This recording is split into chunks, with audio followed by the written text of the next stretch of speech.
today's mail. Boy, what a great thing. I've been corresponding with this guy for quite a while now. Lim Cow Chun in Singapore. And we sent several letters back and forth, and he asked information about Spitfires and Seafires and stuff. And he sent in these two great pictures, and he says, of course he speaks broken English, he writes broken English, he says, please send picture yourself. I 86 years old. Well, I think this is great. I'll tell you, this guy looks like he's in pretty good shape for 86 years old. Looks like he's in better shape than me. But it looks like he's making a nice model now. He's getting a set of Seafire plans and canopy and cowl and everything. So I hope he's going to build a model, and sooner or later, look, he's even got invasion stripes on us already. He sent two pictures in, and he's the only Pamper member in Singapore. I try to get him to join Pamper, but he already belongs. Anyway. And he asked me a funny question. Now, I don't know if anybody else ever gets these kind of questions. He wants to build a Seafire, and he sent me a list of motors that he has, and he's asking which motor would be the best in it, and there's diesels and all kind of motors I never even heard of. So, but one of the motors was, of course, Super Tiger 60 was my first suggestion, or a Merco or a Devil Star, or one of Randy Smith's motors if you want to do a tuned pipe thing. But apparently, he really does get some flying in. Look at the lawn on this. I guess this is his flying field. Look at the nice place he has to fly. 86 years old, still flying. Hey, I hope when I'm 86. He's like the John DeTavio of Singapore. I hope I'll be there.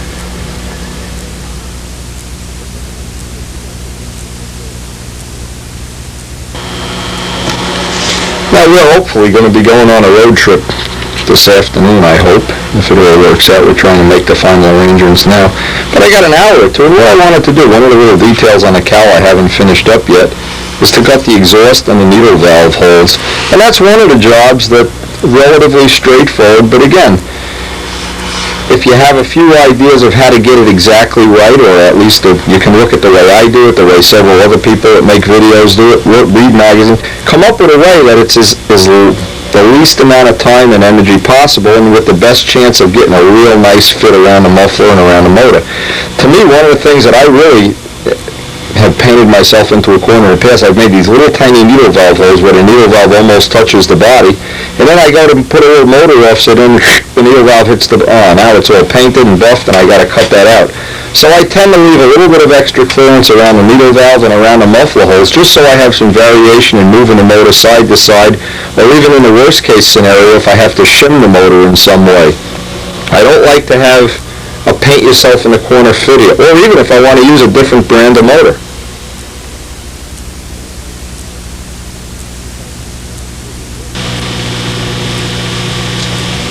Now the first real step is to get the motor in with all four of the bolts, so we don't have a false setting we're working with.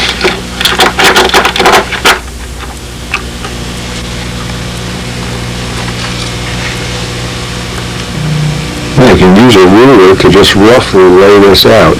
But again, I want to leave plenty of clearance. I don't want to have this that I'm limited to only putting one muffler on a plane or one motor or whatever. So this angle I can get from this, just looking straight down. Then I need to look from the side down into the cowling and see roughly where this is going to end. In other words, I can reference off here and see the modern motors, of course, have muffler ears. So I'll allow maybe another 64th, another 16th of an inch. But I'll measure where this ends.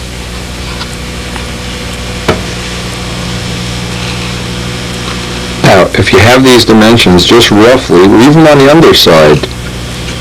So you'll know that even, and of course I'll take a Dremel tool and just run in here and cut this out. But what you will know is if it's a little on the underside, well, you can just open it up a little bit. But if you make it way too big, if it's a quarter of an inch too big, I mean, you got to make a filler block and everything. Now here's where the small sanding drum really comes in handy. Of course, the big one is a little bit on the big side for this, but a small one pays for itself the first time you use it. Nice, handy little tool.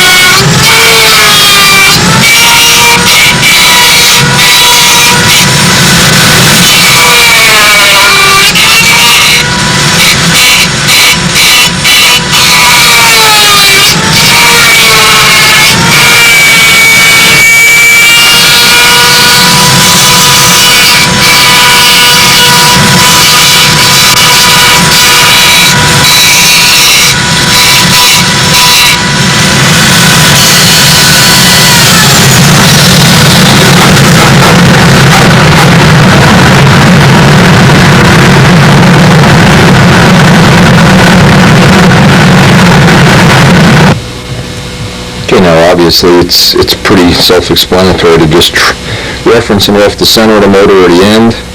Just flip it over, transpose that, do the same thing, cut it out with the Dremel.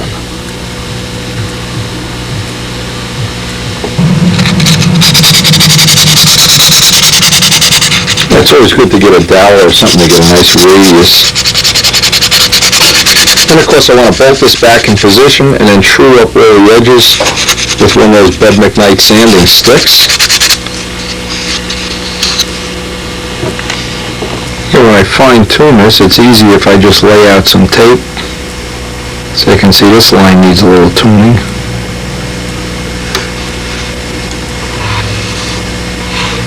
Again, I want to have clearance around this. I don't want to be stuck where if Randy Hallcroft or somebody makes me up a muffler that's a 1/16 of an inch bigger, I want to move this or that clearance. By the way, that one of the giant advantages, and I mean astronomical advantages of a side exhaust engine is all this heat. This is actually heat coming out of the motor. The hottest part of the whole motor is right here, and it's not inside the body.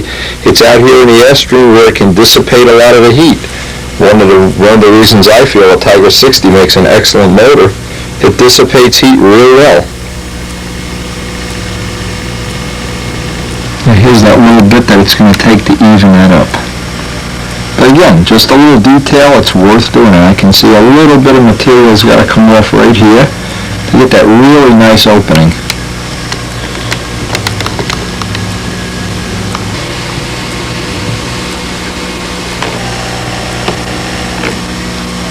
The tape really is a big help in getting this to be a nice contour. It's just a detail touch, but again, when you're getting into the front row top level planes, it's the little detail touches that make them special. There's front row mixing on the phone now. Okay, we're not going to get to finish this now. In fact, this stuff, because of phone calls ringing and everything, is taking a lot longer. But we're going to go up to Norman Casella's. I'm going to load up the Windstar. I want to get up there and see Norman's stuff. He's a real interesting guy, and he's offered to help us with some business ideas and some technology. And hey, I'm willing to learn from anybody I can, believe me. We get back. I'll do this in the next session. Hey.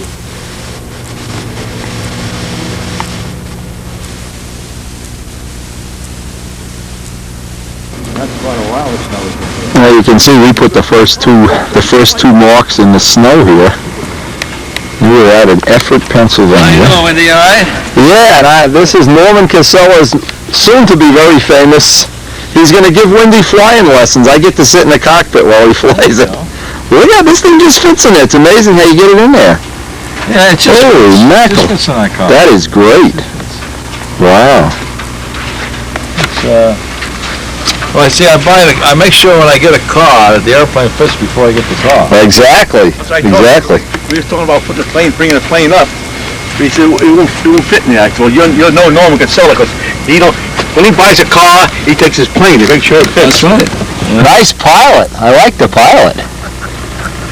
Yeah, that's one of the, I think the officers and gentlemen pilot, yeah. You want to see it fly? I'll take it out and fly it. Definitely. Definitely. I'd rather do this than go to the diner and buy you lunch. It's a lot cheaper, too. That is great. It'd be a sin not to fly today, wouldn't it?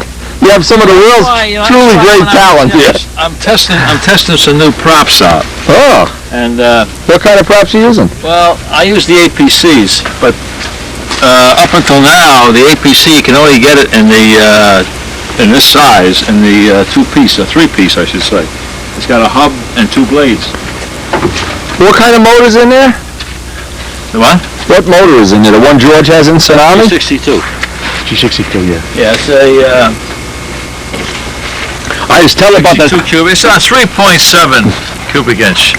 Holy mackerel. I was telling him about the guy you sending models to over in Iran or someplace. Oh, yeah. I'd like to send some stuff to Iran, too.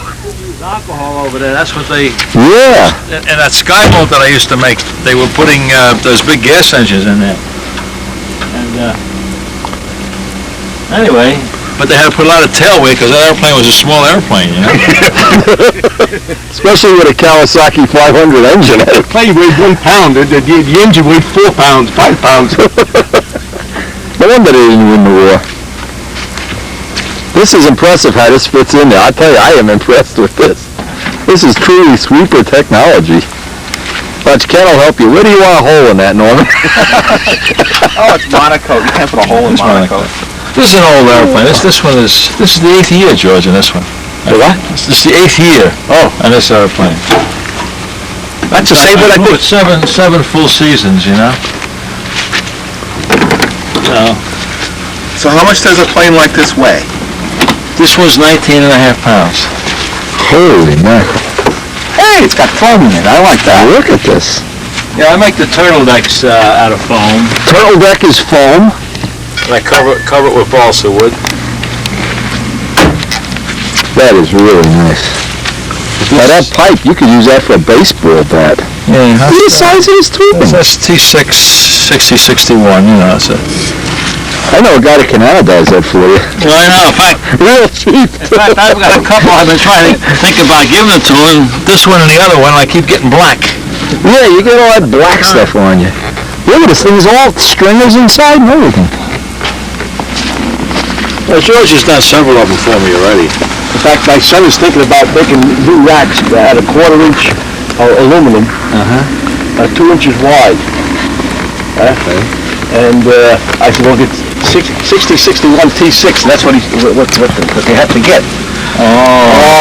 This is fantastic. This is a 4-foot length. This is nice how this thing just goes together like this. You mean? Yeah. That's 3/16. That's 3, so you have to go to 1/4 inch, that's all. Yeah. Oh, yeah, 1/4 inch. In fact, who did I bend this set for? Neil? I think it was Neil. My vise was getting ready to explode, but it bent it. What is a tube in the ring? Yeah, there's a phenolic tube in there. Look how this thing all goes. This is impressive, just how it goes together. I just put I shouldn't put that in there. I just put these servos in here last night. I broke a gear on the one servo, and trouble is that I never had extensions that long. But I didn't have any other extensions to put in it, you know, so that's why I got these in. So I'll be trying 2 things now, the prop and the servos. Well, what's the thing? This is the biggest of the two blades that's molded in one piece? Yeah. Yeah, I'll show you the difference.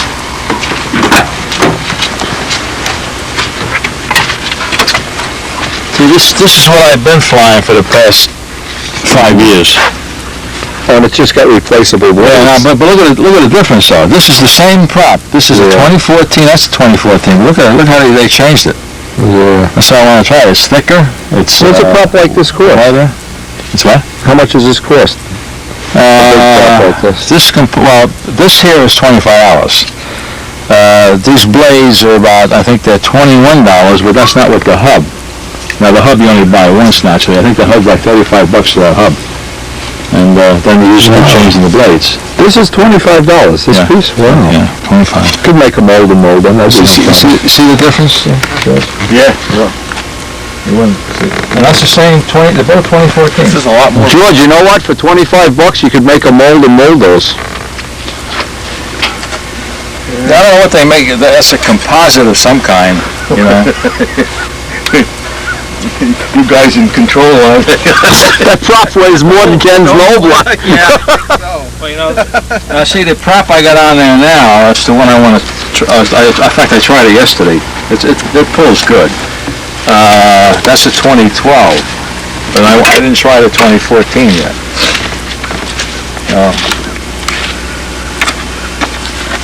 Don't you put the only thing to keep the ring from backing out on that? There's no set screws or anything? No, that's it. And that's a safety, the guy in the front. It's just a safety, just in case. Did you ever have one where that came off? I bet that's an I never had to hook them off, but I took off and forgot to hook them on. Ooh! I anodized the tubes for it. They're nice and slippery. Yeah. That's what the bungee cord in. Yeah. Let me see that cap. Hold that upside down. How the cockpit is foam too. It's all foam, yeah. Oh, look how he made that, Kenny. I cut the basic shape out. Yeah. Then I sheet it with the 16th balsa. Yeah. And then after it's all sheeted and finished, then I cut the inside out. Yeah. So you can't sheet it once it's hollow because it's too flimsy. It's too flimsy, yeah. This way it's solid, you know, it works out good. This is great.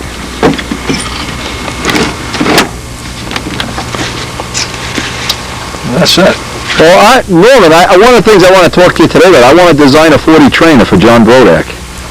But I want it to look like my plane, not a 40 trainer. Okay. I was going to get some ideas from you about one of the things. Tsunami, you mean? Yeah, like something that doesn't look like a 40 trainer, but it's still a trainer. Okay. You know what I'm getting at? Yeah, because 40 trainers usually all look alike. Well, they're generic, like Piper Cubbish, but I was wondering how far from Piper Cub can you go before it gets difficult to fly, or, can you make it... No, I mean, basically if you have a decent airfoil,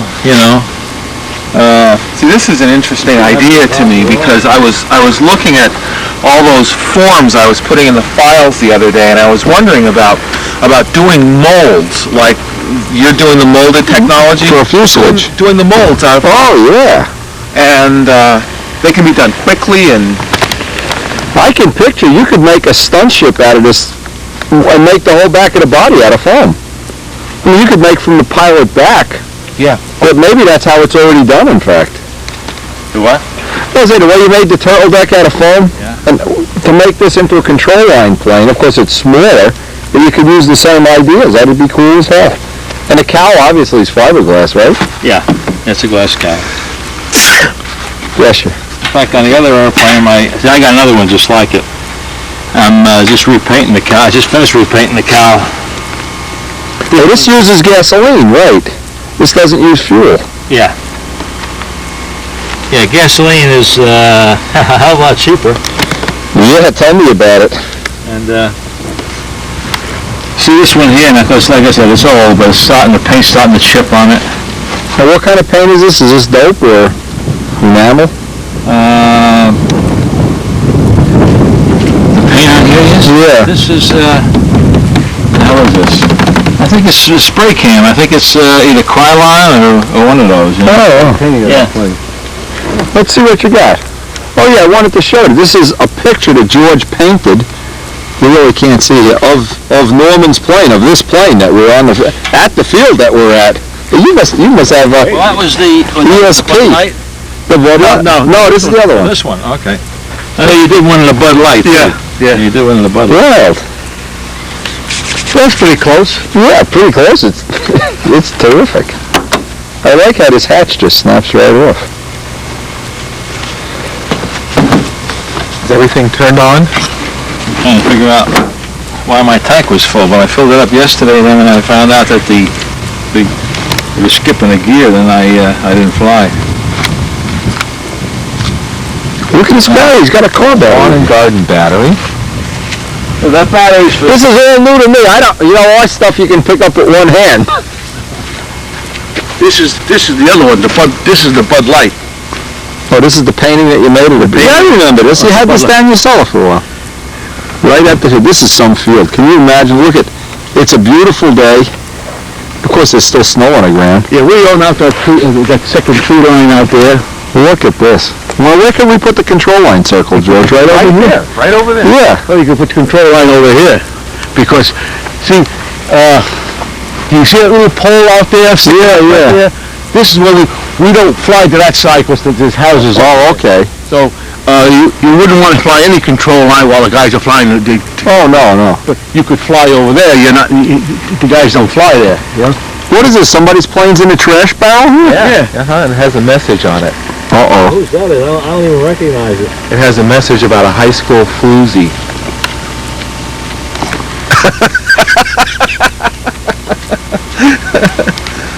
It ain't one of Joe's planes, is it? What's that guy did? I knew you'd find the one virgin in Pennsylvania. I found her. The only virgin. Hi. Look at this. Barbie the virgin. You're unbelievable. I guess I didn't set that aileron. I thought I changed the servos, but I guess I didn't set that aileron on. This would tear a Cardinal apart. He could run up to Rich Peabody, put that in his mouth, and hit the switch. Hey, Rich. Here, Rich. Yeah, Rich. Woo! That's amazing. Plug that other line up so you don't freak out. When you stand behind, when he starts to steal, you stand and you feel the wind from behind this. So Yeah. went up, and this guy Sheridan, Ron Sheridan, he got a ride in it. As he took off, they were rolling across the field here. I said, Ron, what? I says, if you don't come back, can I have your airplane? They got a kick out of it. Did I ever tell you what happened with them? They had a very short flight. And I was looking for him on the way home. I couldn't see anything. The wind got bad. And they had to abort the flight. And they wound up in some field, and the wind dragged the balloon into the woods.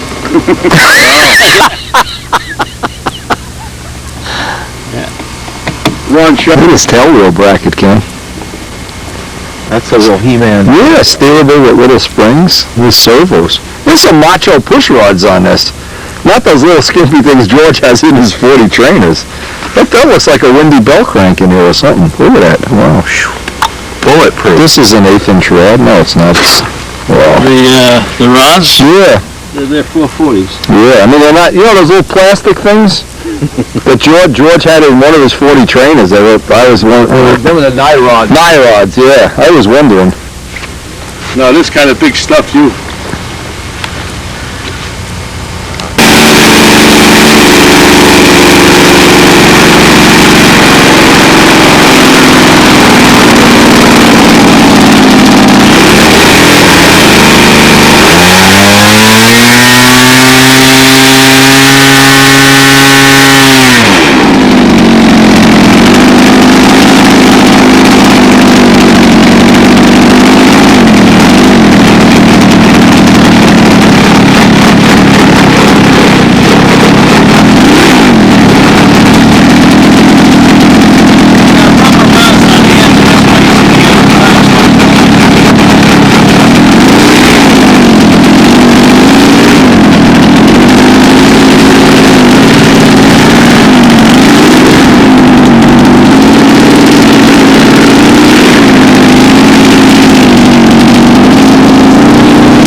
Super Tiger 60 power. Look at this power.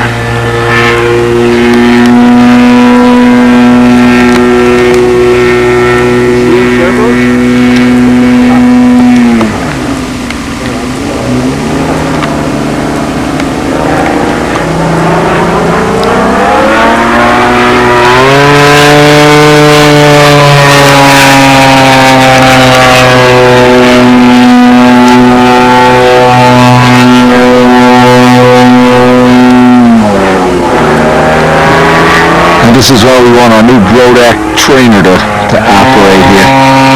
Oh my God, it's great.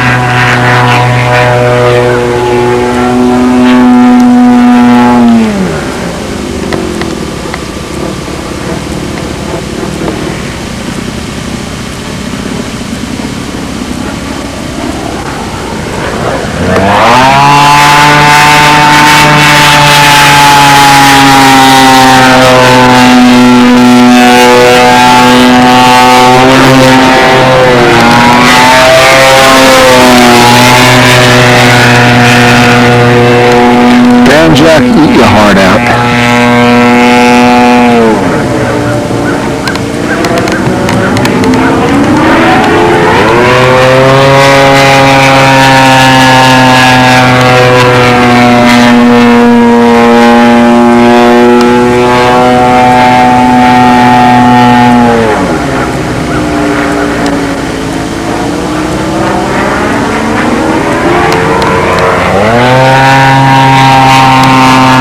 Probably wouldn't be quiet for a big plane, too.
happened? You guys flew into each other? Head on. Head on. Head on. It happens. Well, Neil was flying a quarter scale laser. And Nolan was flying a one thing. And they looked like they were, Yeah, yeah. closer than the other. And they were on collision course. But they weren't. I don't think if you had a computer, you could get them to hit. Of the Orion, that early pattern type thing. Would be probably equivalent to a trainer today.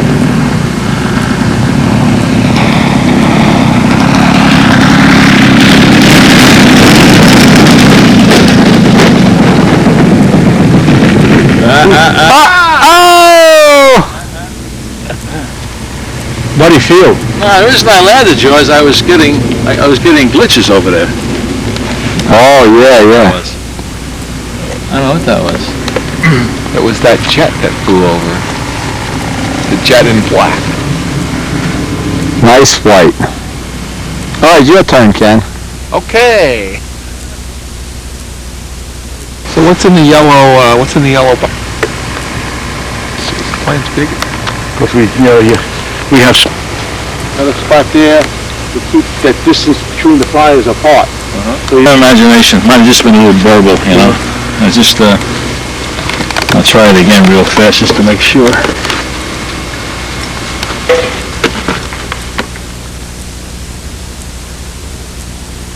What's the idea behind using a soft mount rather than a hard It mount? saves the airframe. The vibration from the engine, it vibrates the engine. Yeah, because I've been, using soft mounts, I've had very good luck, with the airframes. You don't get the little cracks and... That's something I did. I took off George with both vents plugged up. I bet that tank in there is sucked flat. Oh, you had both vents on? Yeah, in other words, the pump on the engine, it's got a lot more pressure than you realize, And I've never had one. I've done it several times, and I look at the tank, and it just sucks it right in. Oh, it just tastes like... Yeah. I did that with my Jeep. I come up to Pennsylvania, we're gonna swim Lake Wallen Paul Pack with Stevens. And I come up with my Jeep, and my gas cap I lost it. So the guy put another gas cap. He put a radiator cap on my. And I'm driving, and my gas gauge is not going down. I hear these funny noises in the truck, and I said to the little alligator, we have to stop. I gotta have gas. When the guy took the gas cap off, I looked underneath, my tank was always bent. It was collapsing the gas tank. Oh yeah, it'll suck it right in, because even these little, that's a Walbro carburetor, the same carburetor they use like on a chainsaw. Yeah. Well, that really is, in essence, a chainsaw engine, right? Pump a lot of pressure. Isn't that what that engine would normally be made to do, is chainsaw stuff? I think the G62 was made for another purpose, some kind of a pump or something. It wasn't chainsaw. But it was, it's a good all-around. Now, this is the oldest one I got, and it has such a nice sound. It really, quiet, sounds really like a real airplane. yes, it's not offensive, Yeah. I don't see how the neighbors could complain about that. The neighbors are... The only problem with this field is neighbors. You can't fly like early in the morning and stuff? No. That's the problem with everything. Usually it's 10 o'clock, right, George? Yeah. You don't fly before 10, and not after 8, I think, at night.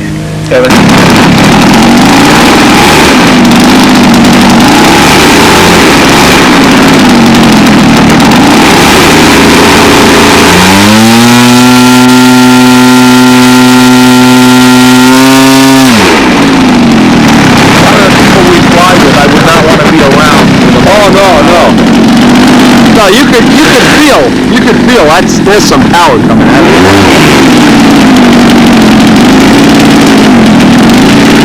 There's clearly some horsepower coming out of this. This is really a treat. What a day, too. Yeah, I think the rest of the week's going to be lousy. Well, we haven't even had weather we can paint in. We can't even finish our paint work.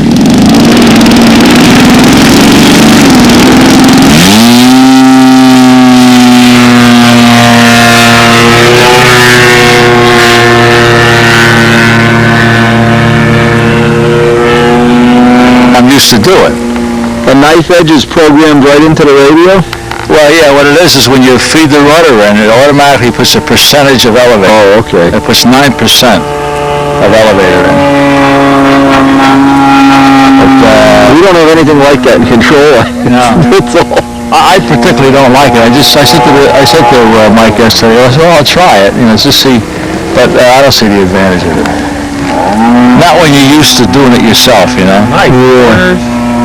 Hooray. This thing does have great corners. Boy, I wish I could get my plane to do that.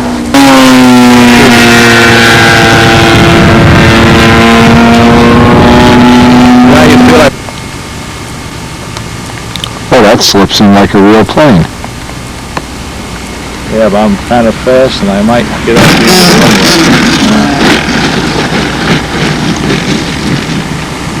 Made it that time. All right, hey! I cut the engine right there.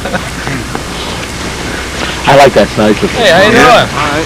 How's it going? Sometimes when he comes in, does a snap, he comes around. Just remember, Norm, he's a professional. This is going to be on the cover of Model Aviation. We'll get on the cover, don't worry. Oh, that's okay. We're done to be deaf and through here. He's deaf in his left ear, so when I fly, I got to get on his right, so he can... Oh, okay. I'll tell you, George, this was a real treat. This was a great way to spend George, a you want day. to come over and, Yeah, get in a picture, George. This next Here, to on- Christmas. Someday this picture will be a collector's item. Well, you never know, is right. I can't kneel. You can't kneel, huh? Try it. Oh, God, those plastic knees are a bitch.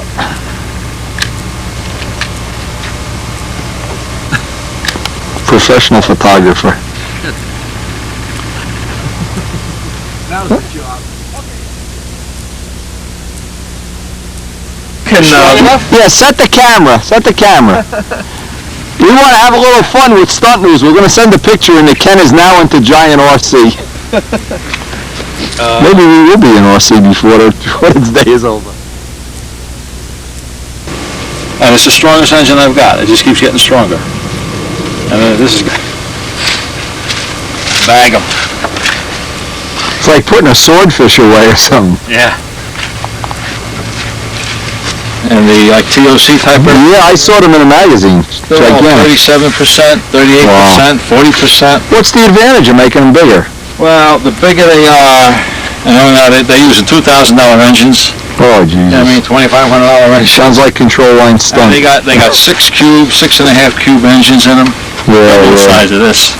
They'll have motorcycle The engines advantage soon. is that the airplane is more realistic yet, and it's more impressive for the judges. Right. It almost is a real They're plane. very impressed with a big airplane. And especially when you get old, you can see them better. so does that mean that they're flying further out, the box is further away with a bigger plane? Well, not that the box is further away. The box is the same, but it's so big you can see everything, Mm-hmm. When you do go out there, especially like on a rolling circle maneuver. Me and this plane, see, this is like having my girlfriend next to me. We ride shoulder to shoulder up there.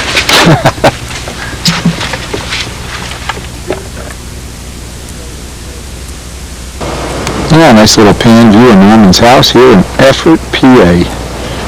What a beautiful part of the country. I want to do a little flip for the people, the California people that have beautiful weather all year long. We only get it about 3 days a year, and this is, believe it or not, this is one of them. Look at this nice development. Beautiful woodsy ride coming up here. Now we're going to go check out Norman's shop.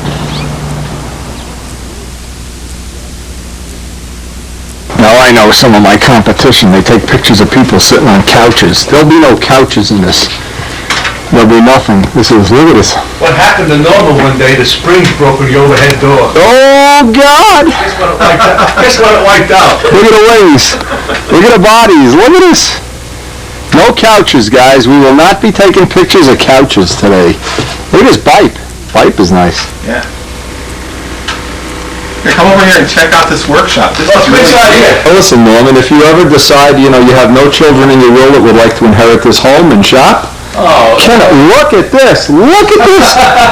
Look at this! This part here I just use for just a little cutting. I thought you do brain surgery out here. Look at the saw! Yeah. Oh, man, Yankee Workshop? Oh, the Julia, eat your heart out. Look at this. Rip fence. Jay George, why don't you buy some of these tools so I have free access to them? Yeah, like I said, I do a little cutting out here. Yeah. So the dust basically stays out here. Ever been robbed? Not yet, huh? But look at his head. His head is smoking. Thinking, how nice this would look down in his shop. This will just fit. Will this fit in the back of the Windstar? Really, how many planes you got? You must have joiner. All right. Well, I use that joiner a lot. In Yeah. fact, when I cut all these strips, like the hardwood, it's just so you don't have the saw marks in them. I run them over the joiner. I told my wife I want that for Christmas. She said I got to make $1,000 a day before she'll buy it. It's portable. It's easy to move around. You get a nice cut on that, like on motor mounts and stuff. Perfect. Yeah, it's nice. This bandsaw I just use for aluminum for the landing gear, and this one I use for the wood. I need a discount on anodizing. You know somebody, huh? I really like this. I hope I know somebody. That's nice. Tilt head, Yeah. rip fence. Oh yeah. Yeah, like with the wings now, when I finish the wings and I cut the aileron, I back cut the aileron itself 16 degrees. Right. For the You get the. for the angle. man. It comes out really nice on that. Then I have a lot of jigs made up when I run the wing panel. Hello. Hey. Well, this is one of Norman's. I think it's a good idea. He's got the outlet for the joiner planer. I'm choking on a hamburger. We just had hamburgers. The outlet port, he's got a hole cut in the cardboard box so that all the chips and junk just wind up in the cardboard box. So even if you didn't have a shop vac or a dust removal system, that's one of the ideas we'll definitely be stealing right off Norman as we speak. That's a great idea.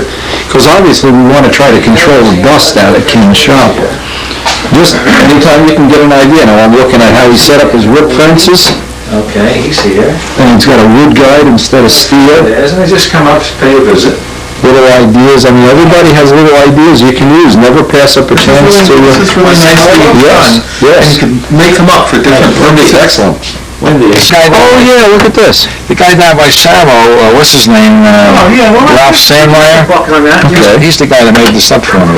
This little bending jig for bending... Yeah, what I do is whatever lines that I'm working with. Right. So say I'm working with those two lines. Okay. You just bring it in. And this is what, 3/16? 3/16. How's it going by you? This is a thin piece. 60/61. Yeah. Yeah, that's hard to bend with two pair of pliers. Yeah. I'm bending gear here. Yeah.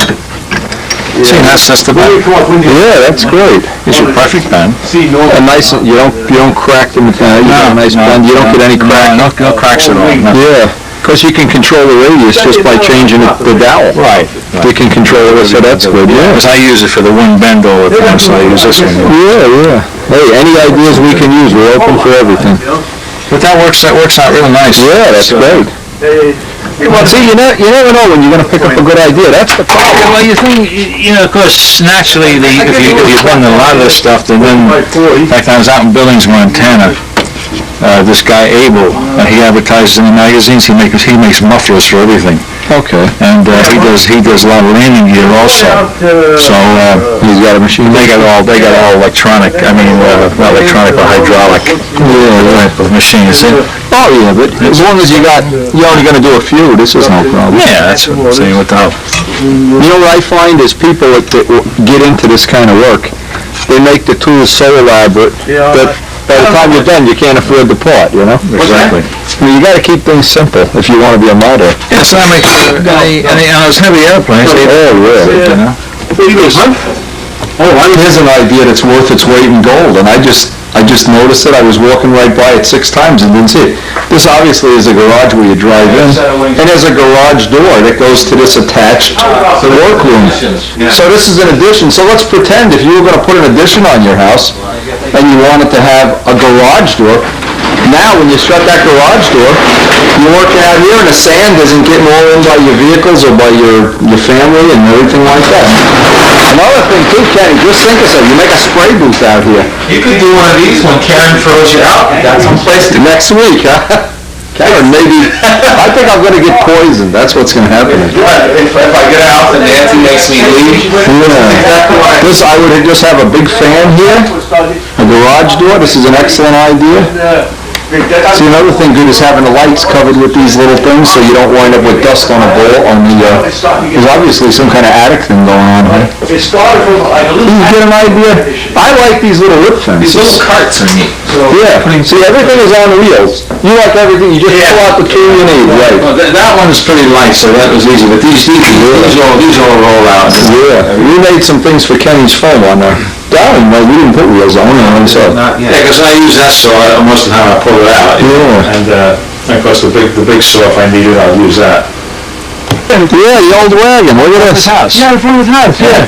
So he says, I ain't gonna give it to the guy I sold it to. He says, you take it. So That's great. a friend of mine had He's got a little shed back here for his, put that on it. kinda like a Brent Jordan shed. And that's just power tools in that little shed? Yeah, it's the tractor for the Yeah, right. and the lawn mowers and the weed whackers and the snowmobiles. What you better do is... Believe it or not, has cut, well, I think between the Pulsar and the Skybolt, we made 10,000 kits. Wow. And there's 4 panels to each kit. So just that one thing... 40,000. 40,000 pieces came out of here. Holy cool. Yeah, see, in other words, I'll just undo the wire here. This plugs into your transformer. And obviously that's the power source for the What boat. type of transformer you have, but I've got a Variac running into a 1-to-1 transformer, and it's super heavy duty. okay, well, the ones I use, I have 2. I have this one that I use I notice this cuts with this one here. a little bit different technology than the Scott Smith thing. This cuts on the outside, not on the inside. The big one, you don't really need it. That's what's nice about models, that they're willing to help you, show you the tricks of the trade. This is really an elaborate piece of See how this equipment. works? On those wings there, for that airplane and for the Pulsar, I use a 1.5-inch block. There's the foam block. This starts up here. When I slide the block in, these 2 little nails catch the block here, okay? This holds it down so it don't lift. And these pins over here, these hold the front down so it don't lift. Okay. See? So I put the block in, I just lock the 2 in, and I start on the top. Well, I start on the bottom, I think. I start on the bottom of this one. Start on the bottom. See, now I can't get ahead because it's riding on these rails. Yeah, it won't let it get out of alignment. And I come right up around this way. Nice and slow. Boom. I cut one every 30 seconds. That's how fast they go. And that's it.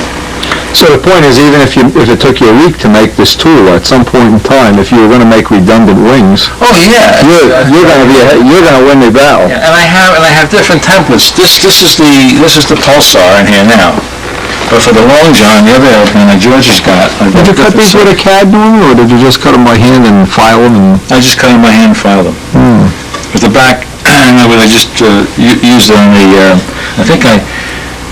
I think I used either a jigsaw, I don't remember, so long ago. Servo and I, in fact, did this. Servo worked with me on this, making these patterns.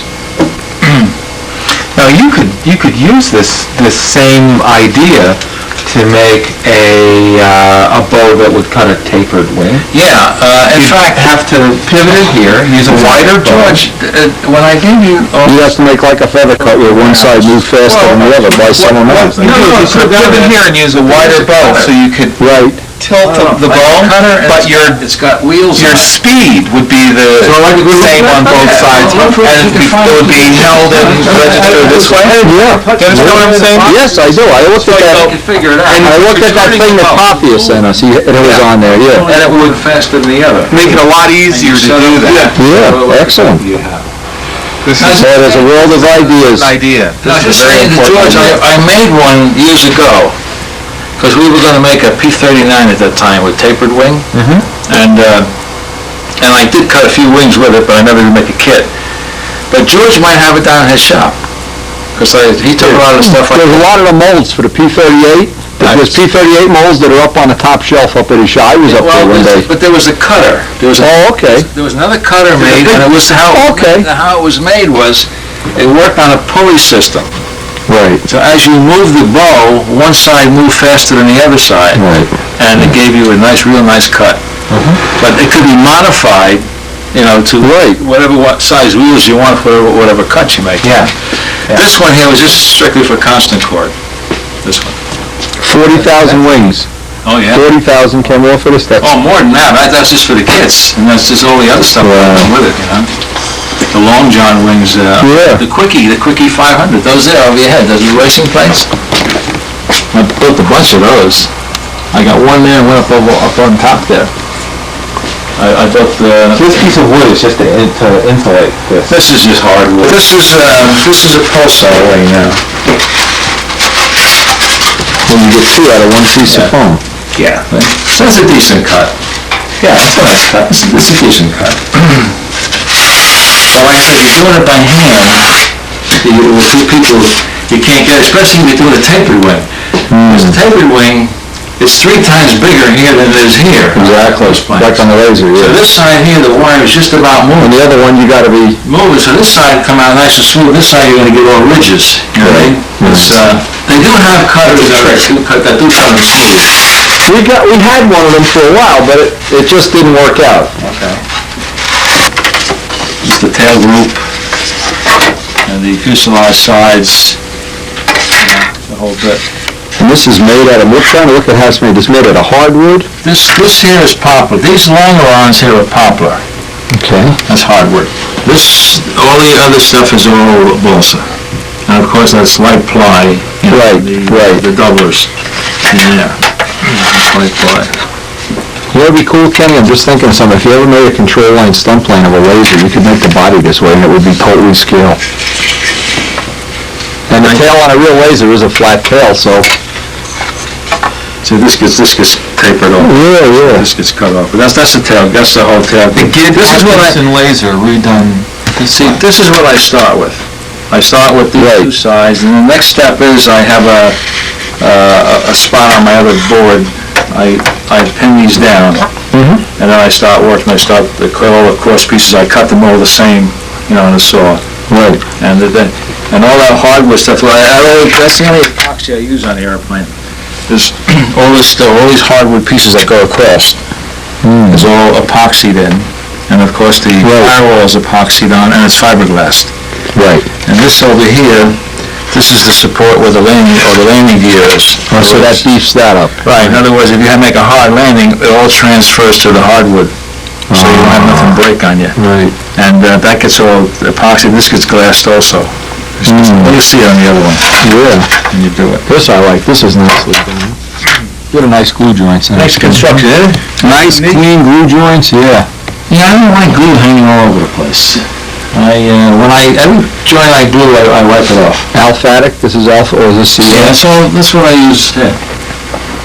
That's all I build with. Yeah, it was close. The whole airplane's built with this. And just in the front end, in the real stress end, like the engine mounts and stuff, I use epoxy up in here. It makes for some beautiful joint. I don't know if you can see the little mitered corners. It's pretty nice workmanship. Pretty nice. It's great. That I drew off, I scaled down from the full scale. And It's basically an exact copy of a scale model. in fact, this, I used to fly with Leo a lot up at Sussex. That's him and me. Oh, okay. That's the time we did the Sussex Air Show where we flew the two airplanes together. That was the first and only time it was ever done. It's never been repeated. model and a full-scale airplane flying together. In fact, on the... Yeah, in fact, this was back in '81. See, model airplane news right on the cover. Oh, amazing. This is me and this is him. This is Leo and I flying together in Sussex. All right.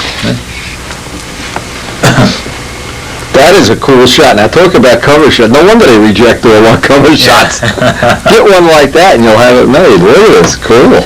Yeah, that was, like I was just saying, that was the first time and last time it's ever been done, because I was very concerned because, there's a guy, he's sitting in his airplane, I don't give a shit about this airplane. Yeah. I'm worrying about him, we were close. If something happens, you drop the transmitter and he goes for a ride into the And toilet. the thing is, I says to him, we're working, we're making takeoffs and landings, and we just couldn't get together on what we wanted to do. We had no radio contact, so he kept landing. This guy, he used to land crossways in the taxiway.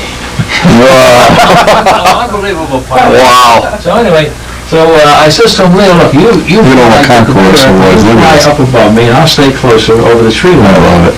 But this didn't get him right, so I'm over here, he comes under me.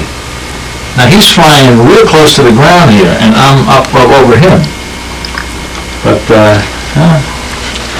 I guess when you know what you're doing. Well, yeah, when a guy takes off and does a snap almost as soon as the wheels leave the ground, you know. Yeah, I was at the air show when he did that. That was pretty impressive. Oh, you got a little Mustang up here too.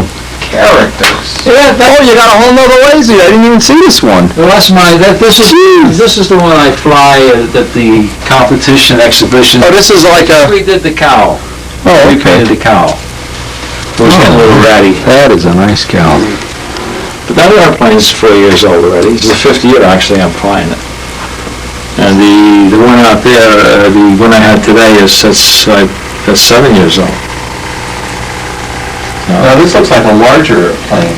This is the same size, a 1/3? 1/3 scale, yeah. This is unbelievable. Now this- Even a kitty box is like a biplane. Look at this. Yeah. Oh, man. The picture there, when we did that was quarter scale. I wasn't doing 3rd scale at that time. That's quarter. I'll bring that airplane in here. Boy, there's no shortage of cool stuff around here. That's for sure.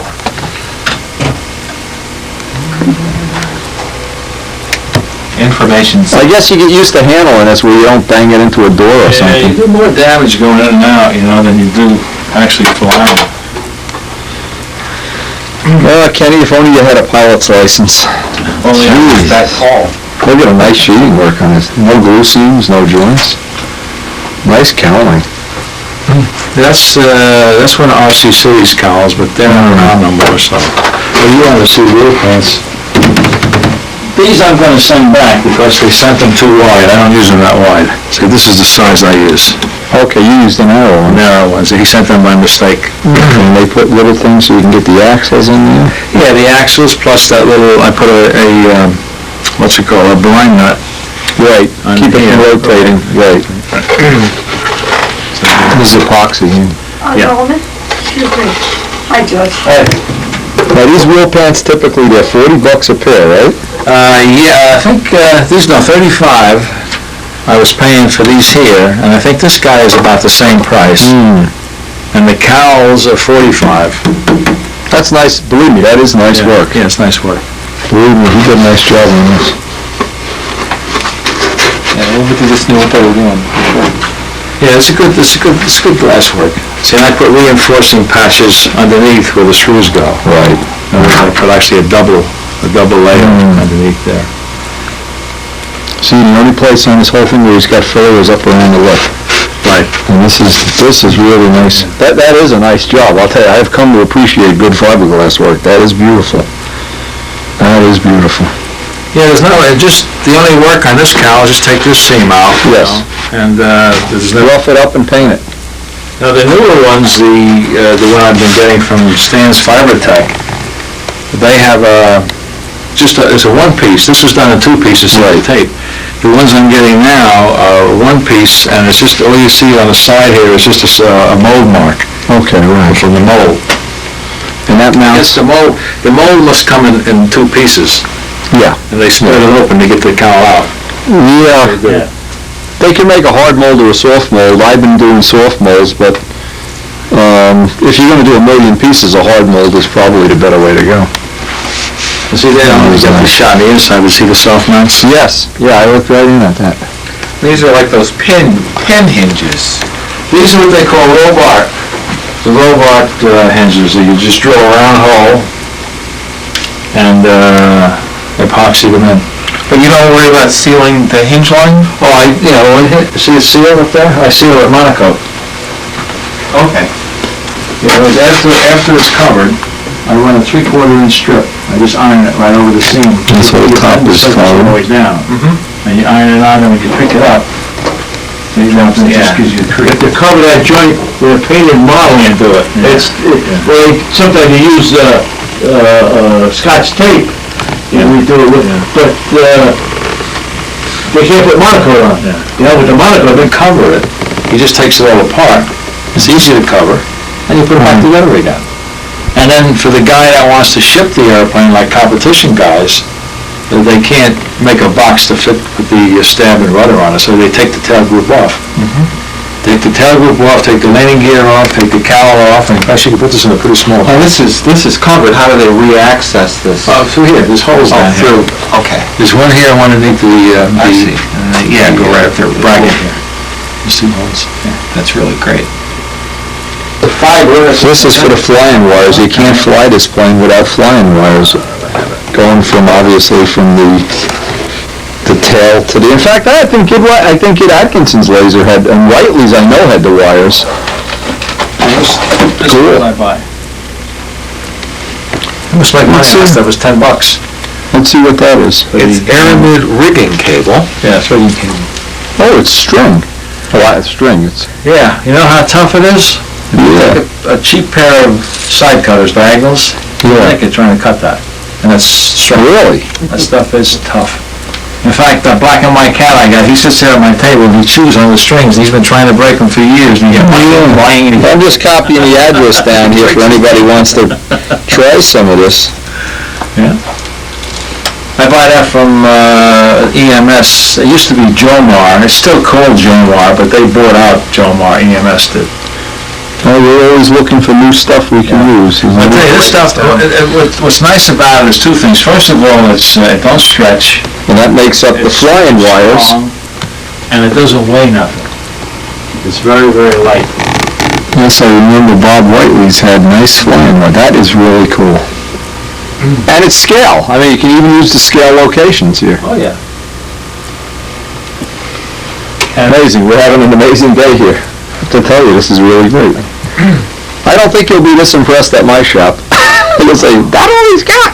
You know what, you want, when you come over here, man, just pick this up, just to show you now, because it's a big airplane. I'll hold this for you. This is all really light. Now, what I do here, these are actually, inside here is an piece of an arrow shaft. Right. Aluminum arrow shaft. Right. And I cut a slot in it, with this grate, and I put a plug in the back, and a dowel. Oh, okay. So and then I set it in, and I use silicone rubber. Oh, And that locks it all in. So then if you want What a great idea. now you want to see, I make everything so when a guy covers the airplane, he's nothing in his way. This way, he takes this little screw out, this pops out, the spring comes out, and it's clean. Right. The canopy is not glued on. You can monocle right around the edges and everything. Now this section in here, and I see the blocks down the bottom? Yes. They're only temporarily held in just with screws. Okay. After the guy covers it, monocoats it, same with the blocks up on top here. After he finishes, he just takes his razor blade and cuts out that piece of monocoat to the bare wood. Right. And epoxies in place. Right, If I okay. epoxy, I can do it now. But then when you monocoat around it, how the hell do you monocoat around You it? can, but you can't do it nice. Yeah. Do it nice. So I do that all in thoughts of the guy that's got to finish it, you know. I think at the price you're charging, this is a real bargain. Well, I mentioned like Bob Godfrey down in Florida. For the same airplane and not as nearly as much stuff done, he gets $12.50. He gets it for it. You're not going to have any competition from me, because to me, this is not a $12.50 even. When I start making big bucks, I'm going to order one of these just to have it in the shop. Yeah, if you want to store one of them, we'll put it down in his model shop. Yeah, it's really beautiful. There's a lot of stuff I've learned from this, believe me. I'm really impressed with this glasswork. This is really nice. Yeah, That is quality that stuff. was R.C. City's glasswork, and the other guy, if I thought, I'd like to show you one of them when we go outside again. I got a couple of those, Cowl, that just got in, and, You see how much taper there is in that windmill, Kenny? That's a lot of taper. that's about where we are. Yeah, that's real close. Now that's a wing. Show that to Big Jim. That's a wing.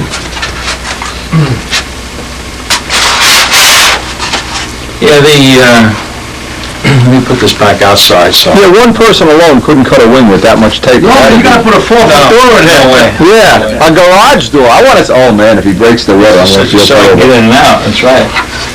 This is the part I hate. Is when you walk in, the phone rings, your shoelace connects. Yeah, yeah. Yeah, usually this is how I break servos on the European. So I had all these pieces of foam that you waste, these triangular pieces.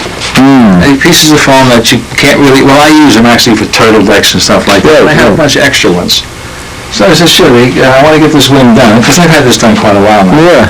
So look, I got 1, 2, 3. Oh, you just used up scraps. Use the scraps. Ah. And I glued them all together. And then, see, what you do is now, when you start off with, I started off actually, one of these wings take a 2-foot by 8-foot, 2 by 8, 4 inches thick. And it makes one wing. But now with this taper, you got this big piece of waste in here. You know what I'm saying? So, anyway, I took and glued all these pieces together. Then I have a cardboard pattern that I lay on, and then I cut them to give you this taper. What's this glue? That's glue with, I'll show you that after, the spray glue. President Nixon.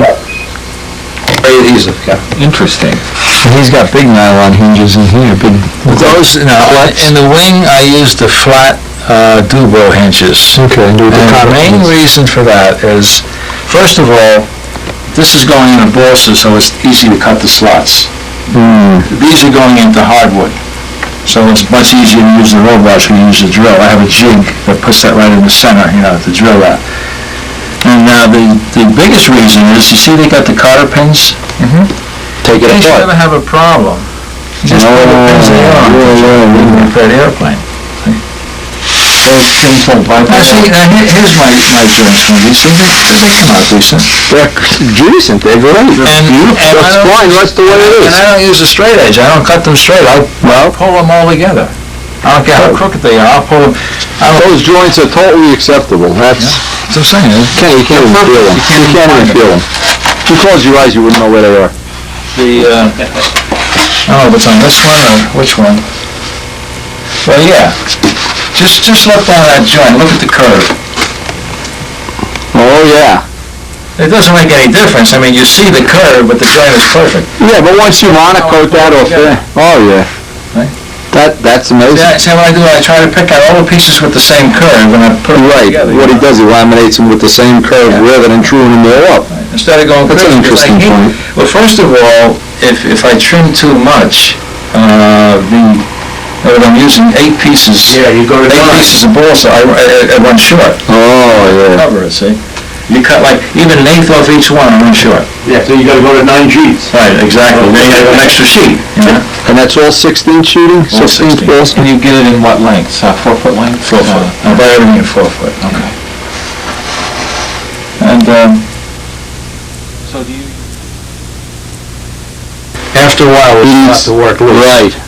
But this way here, it's just the plywood supporting it, so it'll never work loose. Yeah, you'd have to eat through the plywood. Right, exactly. And that's light ply, 3-ply, okay. That's light ply.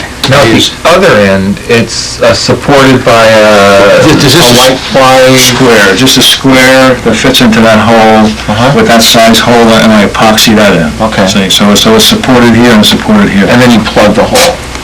No, that hole's open. That whole, yeah. The sheeting just goes over it, you don't even notice there. If you press here, you can find it. It's here someplace. That's an interesting way of cutting the hole, though. I like that. Yeah, you can see there's a lot of light. Yeah. Yeah. That's something you may be able to, I mean, these are the things you want to know if you're going to go in business. That's an interesting thing. There's It's probably interesting an if you're not, yeah, exactly. At some time, you may want to know that.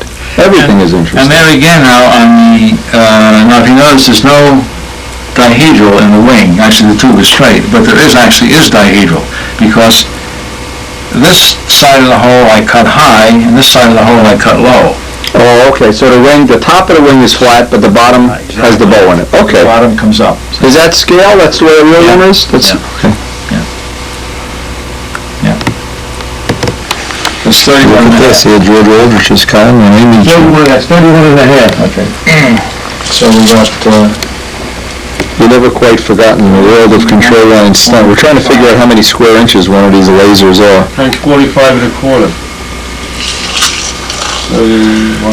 I guess 1,200. Let's see how close I am. This is a sweeper. Don't let anybody fool you. 45. Well, really, 15, 12. Divided by... George always has to take out the ruler, give me the dimensions, how many sheets of sheetrock we need to do it, and how many tiles and 4 pails of grout. Man, can't just think in terms of 10 and a half square feet, but if it's in square inches, it was 1,400. 1,400, even I was short. Better than 1,400. Well, now figure out the cubic displacement. Put it on the scale and say, okay, I use 3 ounces, that's what I want to use, or 4 ounces. This is the surgery that we normally use. 12 ounces, it takes 3 ounces. Each panel, each side, takes 3 ounces. And actually I have 4 ounces left in the can, and that's what I do the canopy with. Okay, that's 3 ounces per, how many, you figured it was 7, that's 3 ounces per 700 That's 3 square inches. ounces in weight in the can. Oh, okay. A lot of the gas is off. Here you can't measure it. Right, you can't weigh the wing before, and weigh the wood, and then weigh the wood. In other words, before I start, I've done it several times just to see. I've taken the sheet of balsa, which is cut to the shape. Right. Just as a little trim I have to cut off of it. Right, And I take the wing core and weigh it. okay. Spray the glue on, and glue the whole thing up. Put it on the scale, you can't see the difference. You can't see the weight. Because the weight is all on the propellant. Yeah, or it gases off That's what chemically. it is, but the glue itself, you can't measure it. Range scale or something. Yeah. Oh, yeah, that's good, You yeah. probably see a difference, of course, but... I mean, when I say can't see it, it might be a quarter of an ounce, maybe, Yeah. you know. I had, This is a true story, this is not, no, we were experimenting with drive belt engines, using 2 engines, you know, for on a drive. and the Gilmer belts, yeah. Yeah, in other words, there was a 2-to-1 reduction, you know, gear, whatever. So anyway, I get down to Servo's, and I had 2 brand new 90s, and I guess they were Weber 90s, and brand new engines. So I said to Servo's, geez, it's too bad we can't. Oh no, the OS engine, you could turn the crankcase around and get both exhausts facing down, but the Weber engine, you couldn't do that. So he says, that's nothing. He says, well, just turn the case around. How are you going to do that? He says, well, I'll show you. he takes the engine, pulls the piston out, he runs it through the bandsaw, and he cuts it around. He says, now we'll just turn it around and we'll have it welded. Well, forget it. It didn't fit. Blew both engines. And this guy's a brain surgeon in real life? He'll just put his head on backwards. That's a Salvo story. Talking about Salvo really. Now the wing you saw out there, if you look at the crossbar, the hardware bar going across the back, there's a sport name on it. So the night we were building that, we needed a piece of hardware, we didn't have one. So his system, so he comes back in, and his son at that time was a very good hockey player. And he cut it all up, we made the bow. The kid comes to get his hockey stick and there's a modem out there. Dad, where's my hockey stick? Servo, if he's the type of guy you could pull in his driveway with a Maserati, okay? But you ain't leaving with a Maserati. No, for some reason, if you're working in a shop and you needed something that was the Maserati might have on there, he got there with a hacksaw and he cut it off. He says, I need it tonight, he says, I don't need it tomorrow, you know? In Sabo's house, you walk in the garage, there's an airplane, wings against the wall, fuselage lay on a Cobra car and parts over the other side. Yeah, he's got a Cobra, yeah. Boy. Zambelli, eat your heart out. Zambelli's got a Ferrari laying in spots. This tape ain't going to the cops, is it? No. Nothing I do goes to the cops. The best story is I'm there one night, and all of a sudden, Sabo and I inside, and I hear the horn blow outside. And he says, oh, that's Anthony. He says, I have to open the garage door in the back, because where he put the Cobra, he had a garage door to pull in. And he pulls in with a brand new Corvette, white, with red upholstery. All of a sudden, another guy comes, and they get out the tools, and they start hacking the car apart. It's just like being a kid. I'm telling you, and I got sick. I see this beautiful Corvette. I mean, it didn't have a scratch on it. In fact, he's got the engine for the Cobra. He's still got the engine. They cut I got the radio. The radio wound up in the Mercury that I had. And I know all the other parts, who took this and who took that and whatever, you know. In 2 hours, there was no more Cobra. I mean, no more Corvette. It was gone. It was just like foam and hot stuff. It just disappeared. Well, at that time, his daughter's boyfriend was in the car business, and I guess that's what they used to do. And how the heck Sabo got involved with that, you know, I don't know. But I said, Sabo, am I got to be here when this is happening? But if the cops ever come, we'll be in trouble. And I get worried about getting arrested for spray painting in my backyard. The EPA's going to come down on me. But, I got to Sabo, when he smacked into that bone, he came skidding down the other side of the barn on his ass. Yeah, on the airplane. Yeah, in a real plane. He sailed out of the cockpit, landed on the roof, and come down the barn on the other side. No, that's a true story. Then he paid the guy at the airport. I forget what the hell he gave him $50 to keep his mouth shut. He says, you know, you forget what happened here. He said, I'll pay for the damage on the barn. You don't want the FAA to report. You know what I mean? And we got these people flying airplanes through this video. Yeah, every time I hear a plane go over my house, I'm wondering if it's Salvo and he's going to land on my roof or something. Fly anymore. I flew the last time I flew. No kidding. He ran out of places. Well, the last time I flew with Salvo, I mean, he was always an accident waiting to happen. I forget, he had a new airplane, him and his partner, they was in the fence business at that time. And it was a nice airplane, it was a low wing, I can't think of the name of it now. But anyway, he says, well, come on, I'll give you a ride on my new airplane. So this is at night now. So we take off and we're going to go to New York State to have a cup of coffee, whatever it was. So we get, maybe as far as, not even in New York State border, up around Mawa and that area. And it got so soupy and foggy, you couldn't see where you couldn't see the lights, you couldn't see nothing. So I said, now let's get back to the airport. So now we're at 2,000 feet, and we're coming back to Teterboro. So he calls the tower, and now we have to drop down, you know, to get into the pattern. Yeah. So around where the ABC tower is on 17, the engine quits. It's 11 o'clock at night. Now you're looking down, all you're seeing is cars, you know, on Route 17. Where do you land in the middle of the night? I mean, you got buses and wires and everything else. And I'm flying the airplane at the time. So I said, we're here. It's your airplane, what do you do with it now? So anyway, what it was, we took off on an empty tank. Because his partner had been flying that afternoon. Salvo never checked the tanks, and what happened was the tank rated half the tank, but the float was stuck or whatever the heck happened. So anyway, he switched over with the electric pump, he got the engine started again. I went, phew. I bet he never broke a sweat. He didn't care. Here's the laser plane with 2 million pinholes. Yeah. How many do you think you really made altogether? Well, actually, I made 45 of those. 45 of these? Yeah, those, yeah. I'm impressed with that. But, and this is the other side, that's one side. And this is your design from scratch, or you bought plans from there's kits out and stuff, you know, close to it, but not the same. See, originally I was building the vertical stabilizer this much wider. Then I figured, you know, it was a little bit too stable, like especially in the knife edge movers. This had more control actually than this had more control than the rudder.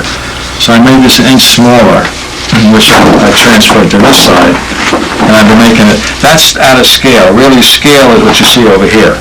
Oh, okay. But I've narrowed that down, and now I have, the rudder has more authority, and I like it. Right. It's like having big elevators and a small stair, same thing. But that's what I work off of.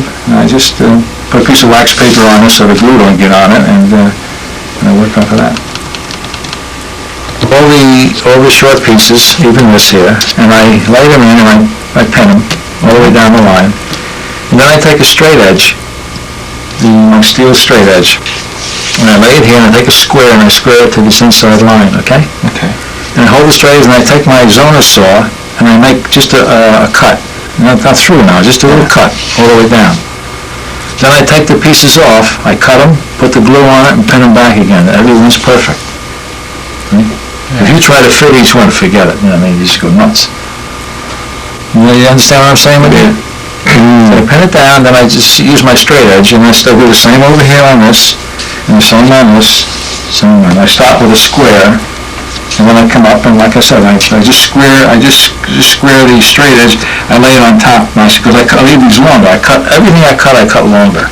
Right. And I lay my straight edge on top of it, and then I use my razor saw and I make that cut all the way down. Then I take each one off and I cut it You off. set it back the width of the cut and take them off. That's a real good way to do that. And the zoner saw, it's better than the line, because you're not even off by 2 degrees there. You're off zero. You can see some of the joints he's got here. The joints are just I work perfect. against this. I work against the rule. I just take my That's a zoner good tip, saw, by the way. and I just Another make each good cut one. right along each piece of balsa.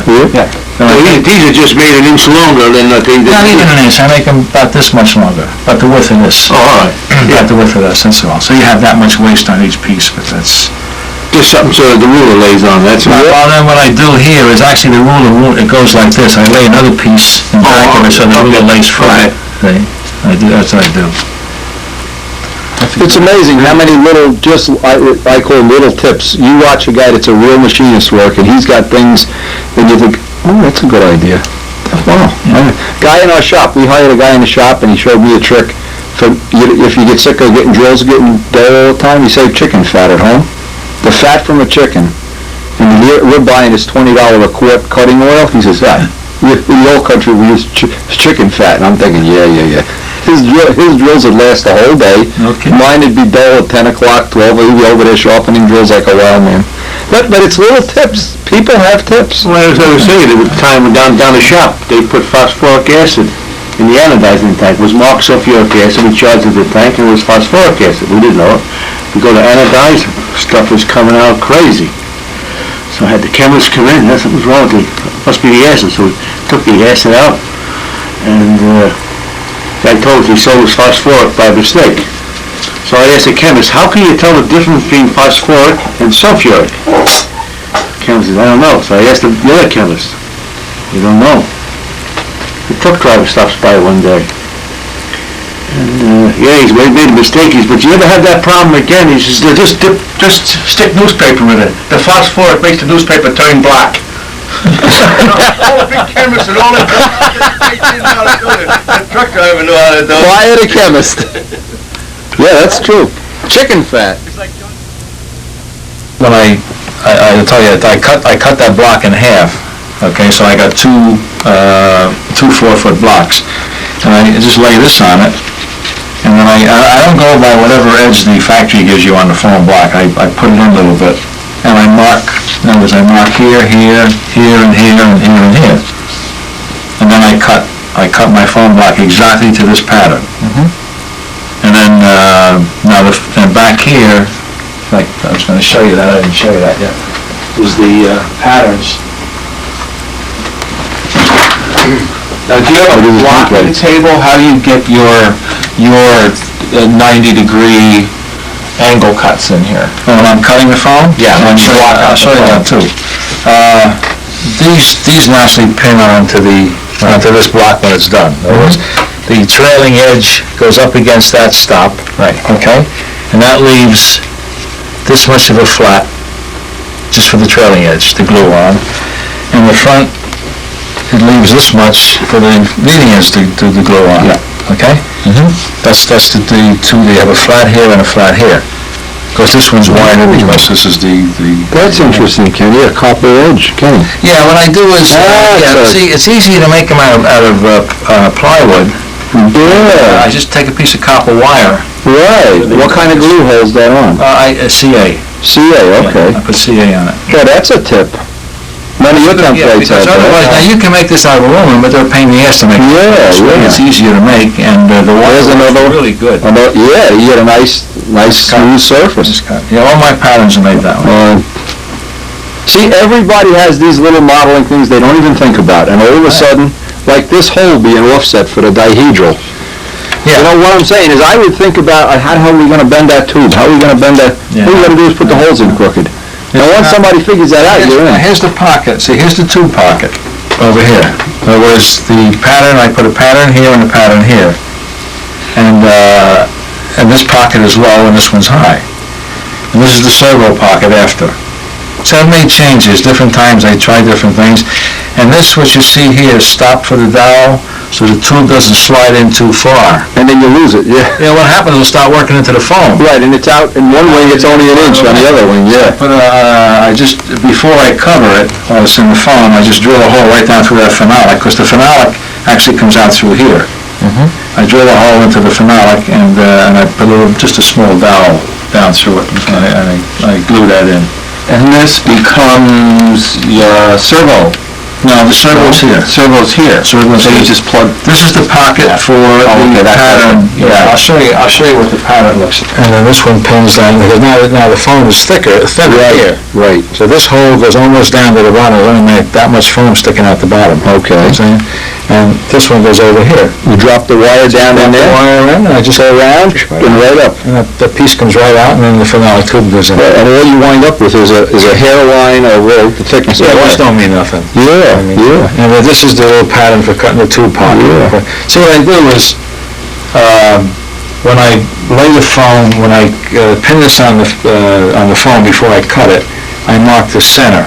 Okay? And I take my big carpenter square and go along here and make this square line. Okay, This is right. square, the other side's square, and it goes through the fuselage square, so it's going to... Yeah, you don't wind up with the ring on it at 10-degree angle, yeah. So then, like I said, I just drop the two patterns in after I cut that hole. See, then this hole here, I just take one of those adjustable razor blades, which you push out, and I just cut that pocket in by hand. That's easy Okay. enough. I just cut right through the wing I cut with it. And then before... That's for your servo? No, this is the Oh, that's to get that little gizmo in I place. gotta have a spot to drop this in. Right. And the machine just goes over When I there. slide the phenolic tube in, then I have plywood pieces, 1/8 plywood pieces cut with this hole in it, that epoxy in here. That locks the back of the phenolic tube. Right, And then the front, of course, is locked by the plywood. And then when you sheet it, you just forget that hole's there. Yeah, then you just sheet right over the holes, yeah. And the servo pocket, that doesn't go in till the wing is completely finished. To separate from the foam, but the silicone rubber is resilient. Okay, it's GE silicone, and you do the little thing to foam with GE silicone. I gotta remember that. That might be something. That works. We wanna know That's how those are put in those wings, it's silicone. And the silicone holds up better than epoxy because it isn't tearing the Exactly. foam away. It's giving it. It's like a rubber motor mount. I often wondered, like on a motor mount, Second piece on. And then just sand that little piece of balsa away. Just remove that or cut it away. Yeah. It's so much softer than the plywood, it just disappears. But as long as the silicone could dry It in would take a between. while to set up. Yes, yes. Also, what you could do is if you took, in the wood, have several holes that the silicone could go into holes so that they kind of lock it into place. Right. You know? I would worry about the silicone not going off because it's... It'll stay liquid. Yeah. what's important about these templates when you make them, always leave enough sticking out so you have your wire around. I was saying we rest the wire a quarter inch away from whatever, so you have a resting point, because you can't both start at the same time otherwise. Right. And the same out the other end. You want to have more coming out, so when you come out, because if one comes out, even if it's a hair first, it ain't gonna make that much difference. But if you don't have a place to come out on, he comes out and the wire drops. And you throw the panel away. It just rolls out. You got packing foam then. Yeah. Now you... In the neck, and it doesn't do any more than the contact cement. Now, I'm glad you said that, because that's been my opinion from day one. Well, I've got airplanes out there built, those pulsars were built back in the early 71, 71, 72, those two. They've been contact cemented, and nothing ever lifted. So one guy comes back into it and says, well, no, I'll stick with epoxy because if you take a wing that has contact cement on it and you stand it out there and you fly enough and it stands out in the sun, the ultraviolet rays are coming down and they're going to lift it. Oh, what a bunch of crap. And I said, well, what about the 20-year-old airplanes, 25-year-old airplanes that I got? None of them ever lifted, and they put me out in the sun more than them. Let me tell you something, Norman, just because I know this for a fact. The single biggest thing that kills any epoxy, including fiberglass boats, is ultraviolet light. So the same ultraviolet that's killing... I mean, all you need to do to prove this, ask any fiberglass manufacturer what's the biggest thing that makes a fiberglass part deteriorate is ultraviolet. That's the biggest trouble they had. Period. And The trouble they had with the Corvettes. Yeah. The ultraviolet light killed them. Yep, so that's baloney thinking like that. The average modeler, I mean, how much is this airplane going to be? It ain't like a Corvette, or it might be sitting out in the sun, every day of the week, But like I said, even those oldest airplanes I got, I've never had one separate. And the contact at that time wasn't as good as it is now. This is better glue, this modern stuff. Yeah. This stuff is... We used to use the 77N, and that was okay, but then they came out with some better glue than that. That was even better, and now they even have a tip that's even better than a tip. It's an extra tip that fans it out. Any flyer with any class would crash his plane long before. You might be right. That's it. But I'm saying, what's this in a hardware store? It's very light, very thin. And is it strong? You could tie a guy up with that. You can't. If I tie your arms over, you'll never get out. I can't see up with this stuff all the time. You absolutely can. You can't break this. You can't. And you run a couple of strips down. Yeah, I run two. On this airplane here, I run like one here. I don't even run it all. I start about here, because you don't need it there. I start about here and I end about here. Okay. You don't need it there either. Right. And boy, you can't beat the price, I'll bet you, as compared to carbon fiber and then... Do you do it on top of the wood? Or On the wood. On the wood, not on the foam. No, on the wood. And then I put it on the wood, and then I put the spray glue right on top of that. In other words, this. Okay, yes. Say this is my wood. Yes. My wood. Oh, this is your sheet. This is my skin. Right. I take this tape and I run it right on the skin. Two strips, and then I spray glue it and spray glue the foam. And now it's between the wood and the foam. And you don't have to worry about this slick surface on the... No, it sticks to that too. Yeah. Oh, contact cement will stick to Teflon for crying out loud. Linoleum, anything. I want to try this. This is try great. this on a stunt wing. Yeah, it's a good... Now to bend the wing, you got to stretch that tape. Yeah, and it adds no weight. 2 pieces of tape can't even weigh a couple of grams. How much can it weigh? For all intents and purposes, the spar becomes inconsequential. Now, I've always thought it was anyway. I'd like to know if this would replace, if you see, because we're joining the wing in the middle, if you could do this as the spar and then just run the glass down the middle. That'd be an interesting, they're not having to do ellipses. That'd be an interesting test. Yeah. You have to make a test wing and sit on it. What Wendy does when he joins 2 wings, he cuts these ellipses out of the fiberglass. But it's 1-piece wing. It's it goes in. It's all a 1-piece plane. There's no take it apart. Here's an idea. The idea that I would have would be to cut a 60 wing, More fiberglass, right? And Do the method, and then just build a box for the spar and fly it. So You'll find out. one thick That's right. pitch. You'll find out in a But couple they of use months. that glass in the center for strength for the 2 wings that's inside the fuselage. And they're saying they could possibly use that. I'll bet you ounce for ounce, that's stronger than carbon fiber. I mean, when you come down to carbon fiber, you got to bury it in epoxy and sand. By the time you're done, the stuff's a ton. That's true. I mean, this is stuff that it's nothing. It's tape. Yeah, like I said, it don't weigh nothing. It's just... The other thing too, with this kind of material, it gives just a little bit. Where carbon doesn't give it all and then it breaks. It snaps. It snaps. Yeah, it's like This glass. you can't snap it. You could, like you said, you bend it. Oh yeah. You could take one of these wings and jump on it. You'll crush it. Yeah. You'll never snap it. Yeah. You'll snap it. Yeah, well, I've This is tried to open birthday presents that are stuck together with this. So even this is I'm telling you, I've heard about this. George told me that. I've used this for years now. But you know what the test is when you have a Model 8 10 years old and then you don't have to listen to anybody's bullshit. I mean, you do it your way, I'll do it my way, and then... Well, that's what I'm saying, like, I don't know if you guys are running into that with modelers, but I am, and some of these guys are so ridiculous. I mean, first of all, they don't have the experience.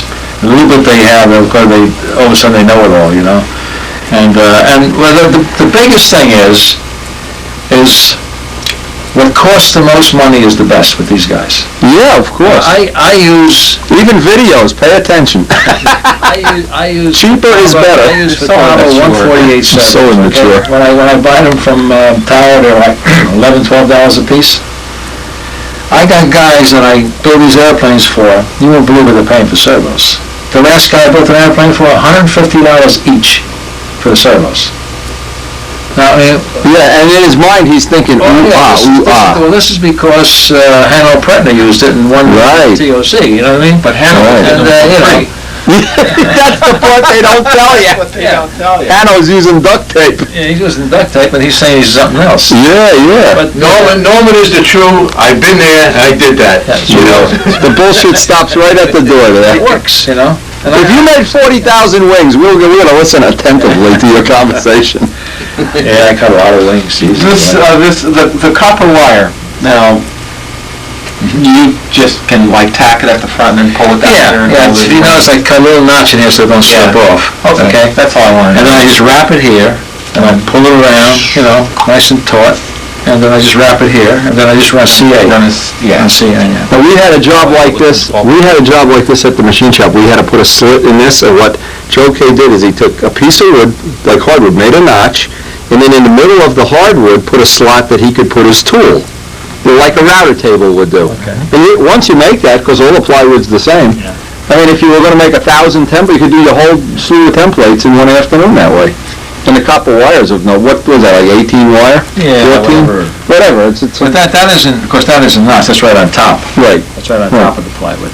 I only put a notch in the front here just so it don't slip off. But if you want it to be really, I mean, if you get, see, this is what happens. Everybody wants to be a rocket scientist. Let's make it more complicated and more expensive and almost as good as the cheap way. Now, what you do is, after you CA it, of course, you're going to get CA on a wire too. Then you take your piece of fine emery and you emery it off, and you get it nice and smooth. Sure. So very smart. But now for the quarter scale, I built quite a few of them before these. I used to make them. I made them out of aluminum, but this was a pain in the ass. Oh, wait, don't show me this. This brings back nightmares. The Billy Simons, Bill Ivers, Windiert, now see foam This is blades. the quarter scale laser. Oh, geez, that's hours of work. And filing and sanding and, So this is the way I want mine done. yes. When I'm You paying can do it that way if you want to play games, Yeah, But I but find this easier is better. It's easier to handle. this is what I find in a whole world of modeling. If you can charge more money, like if you could sell these templates, there's people who would just buy this because it's more expensive. Yeah, that's true. You'd show them the other one's better. Oh, no, I want that one. That's what I'm trying to tell you with the servos. Oh, yeah, the servos. Oh yeah, you got to use the servo because. The Gumagachis. And then the same guy will come on the internet and say, yeah, well, the 148s are that garbage. You get 2 flights and you throw them away. The airplane I flew them today. That's 7 years they're in there. Yep. You know what I mean? Yep. I'm just saying. So where are you going? Okay, and it gives you the 90? It gives you the 90. Okay. And it gives you all your cuts. In other words, you mark your phone. Right. Okay. And you just pin this on. Right. And then you run your bow right down here, zap. It just cuts it right off and gives you nice square cuts. That's all I use, is these 2 patterns. One left and one right. Yep. We just made something similar to this for his table. He's made Very simple. Yeah, the table will work better doing lots and lots and lots of them. Well, yeah, when I used to do the pulsar wings now, naturally, because now I was doing, like I said, how many thousands of them I made. When I cut those I used to buy the 1.5 inch foam. Right. Then I had a table made 8 feet long. I used to have it in the garage up in Carlstadt. And one guy would be down the end pushing the foam block in, and it would hit the stop, and I used to just drop the wire, chop, next one, chop, and I'd do 2 at a time. You have double, Yeah. You couldn't do this. This takes too long. But for all around purpose cutting now, when you want to just cut blocks out of your main block, and you want to make nice square cuts, this is what you use this for. Yeah. I use it for that, plus I use it for even all these cuts, you know, I use this. Yeah, that makes sense. And that works out good. So what I do is I mark a center mark, because I always go right into these pieces. Right. And then this sets on here, and I just hold it in place. And I have a mark here, see the center mark here? Right. And a mark here. And then this spring metal here, I used to just go through the block. After a while, the block would wear. Ever since I thought about putting the spring on the inside, I've had this for a long time now. And I just run, it keeps the drill square, and it goes right exactly right in the middle of the piece. Right. And the spring metal is hard enough that it doesn't wear out. And this is the size drill that I use. And this little block here always supports the other end. So it keeps it straight for me, you know, when I'm working. Yeah. I keep this all together. We have a little thing that, it holds the Dremel tool up off the table like a router bit would be. Then you just run the elevators into it, so that all the slots are in the center. Yeah. Same concept though. Well, I do on the wing though, that's a little harder to do because you can't really do it that way. So what I do there, I just take a scribe, not a pencil scribe, but a pointed scribe, and I know how deep I want to go, and I just go down and I'll mark. I have a pattern where all the hinges go. Right. I just make a mark all the way down. Okay. And then when I cut the slots, and I do it on both sides, they both come out the same. Right. That's easy in balsa. Oh, balsa wood is nothing, but here when you're going into hardwood, it's a little. Hardwood, you got to cut. You know. Yeah, You have you have a jig for cutting the root of the block at that angle. Remember your I lay this goes against the fence, the jig here. And then as it goes down and cuts, I keep this against the fence, it cuts the taper for me. That's what this made for. But this angle, right? Because you have the hedral in the wing. There's no dihedral in the wing. There's no dihedral here. The top is flat. Right? Yeah, but the bottom. Yeah, well, all that is just the hole is higher here than here. But the little templates that I showed you gauge that. Right. Well, one hole gets cut higher, one hole gets cut lower. So when you put the tube in, actually the wing is flat on top, but it's angled up on the bottom. You're right, but this edge is going to be to the fuselage, no? No, well, It's flat 90 to the top surface of the wing, but not 90 to the bottom. To the bottom, it's 87 or something. It's possible. I never even noticed. There may be a little gap in the bottom, but it's all kinds of. When Joe Adamusco made up the Spitfire wings that are in the magazine, I mean, he basically engineered and did those whole wings, and Bob Martens drew the plans. When they did that, he made the fixture for that wing as if we were going to make 1,000. He made a fixture for the flap, a fixture for the elevator. I mean, he did this, and then we only made, X amount. We're in 4 models so far. But what I'm saying, I think it pays to make the tooling, even if you're only going to make one model, as long as you go about it in the right way. It isn't that much time. It's only a lot of time figuring out how to do it. Well, I do that. In other words, whatever I'm going to make, if I make one part, I'll make a fixture for it or a pattern for it. Because I never know if I'm going to do that again. Exactly. If I do it again, it's so easy to make when you're doing it. Exactly. You know what I mean? You know what I do as I'm building a plane? I build a plane, and then I take and make a Mylar copy of every part, so that the guy that drafts the plans, has it accurate. You know how many times you sketch something in and fudge in the formers and that's... Well, it's so easy to do it right the first time. Another simple thing I do too is this original frame here. This was built back in 1990. This frame, okay? So I built the frame. I'm going to build a frame, a basic frame, but I'm not going to use it. I only use it for reference. Oh, okay, right. As much as I do it, I say to myself now, was it easier to do this first or that first? Now look at this. Right. Oh, okay, this is what I did, or this is what I want to do, or something. But it's always good to have it on hand. You have something for a reference point, So I just keep it here, it's... a lot of guys... Now this stage here, now I do all this while she's flat on the table when I set those two sides up. The whole bottom is done, all the stringers are done, everything's finished. I have to do nothing at all on the bottom. And then when I turn it over, then I do the firewall and whatever else has to be done, these cross pieces and whatever. this block. When this is all finished, I have nothing else to do, and then I'll put the turtle deck on. Because once the turtle deck's on, you can't work with it. You can't turn it upside down. Turn it upside down, you're going to dinghy it, you're going to scratch it, you're going to screw it up, you know what I mean? That's what a lot of people tell me about, like they'll watch a video on how to build something, and they say the biggest thing you get is what are the steps, A, B, C, D. Right. If you do it in sequence, Right. but as soon as it's out of sequence, one little thing like having a bolt sticking out here or a pin or the whole thing's a pain in the ass to do then. And I made changes since this. The first two I built like this, but this was before I started doing styrofoam.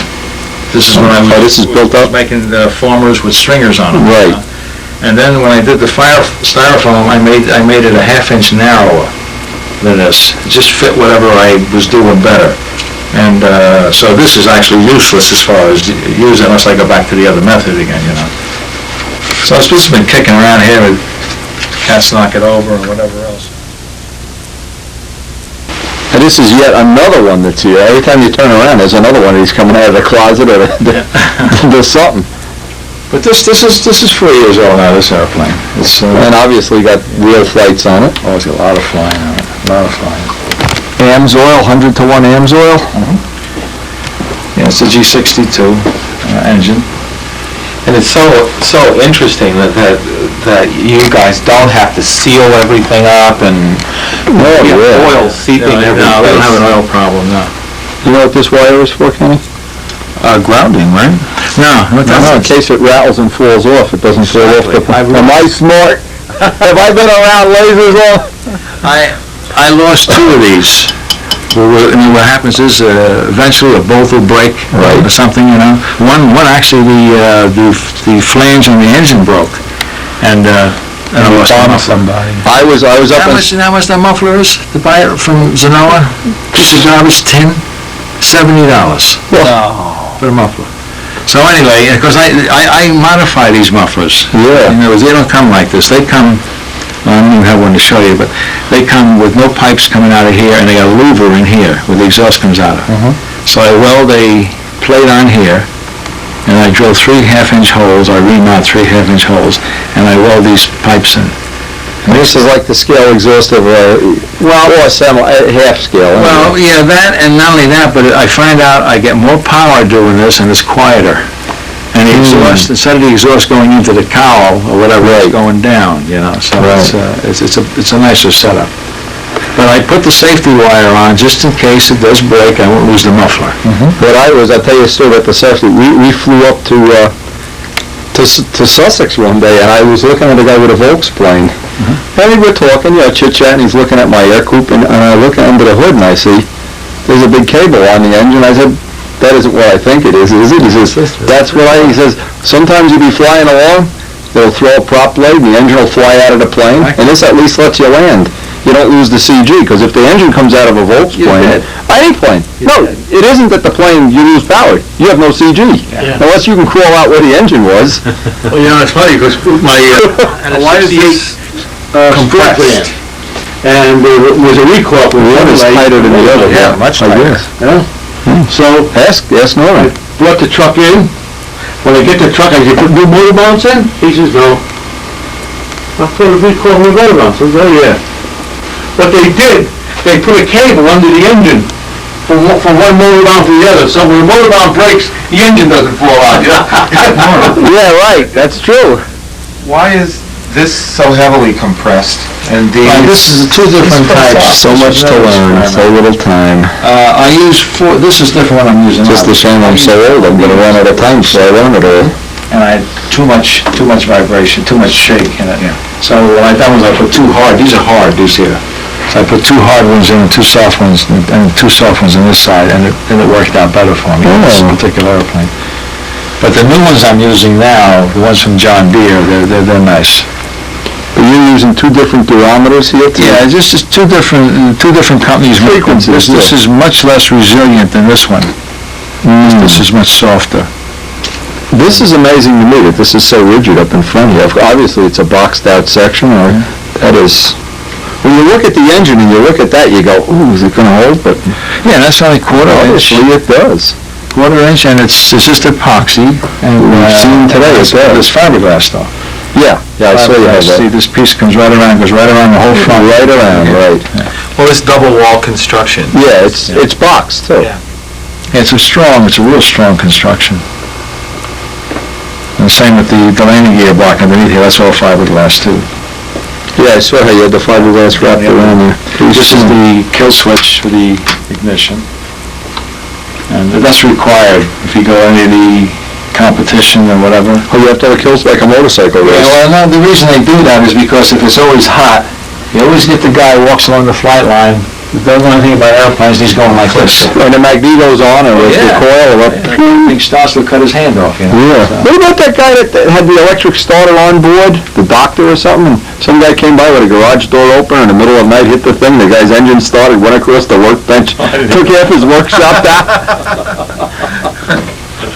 Well, I didn't know you could do that. I'd love to go around the neighborhood and say, who's got the electric starter on tonight? Then I have also, I don't have it on this side, but it's the same setup. On the other airplane, 3 chambers in here, in this one. So, I think that's the biggest selling point of this whole thing is the sound. I love the sound. Like a real plane. It is so nice. It's quiet and it's real.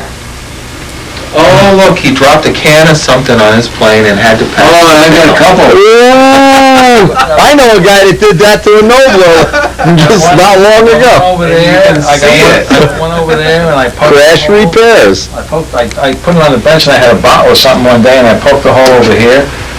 Oh, we never do that, never, not in our shop. I do. I don't know what happens in our shop. In my shop. What Tonto? What our shop? Tonto Rabinski over there.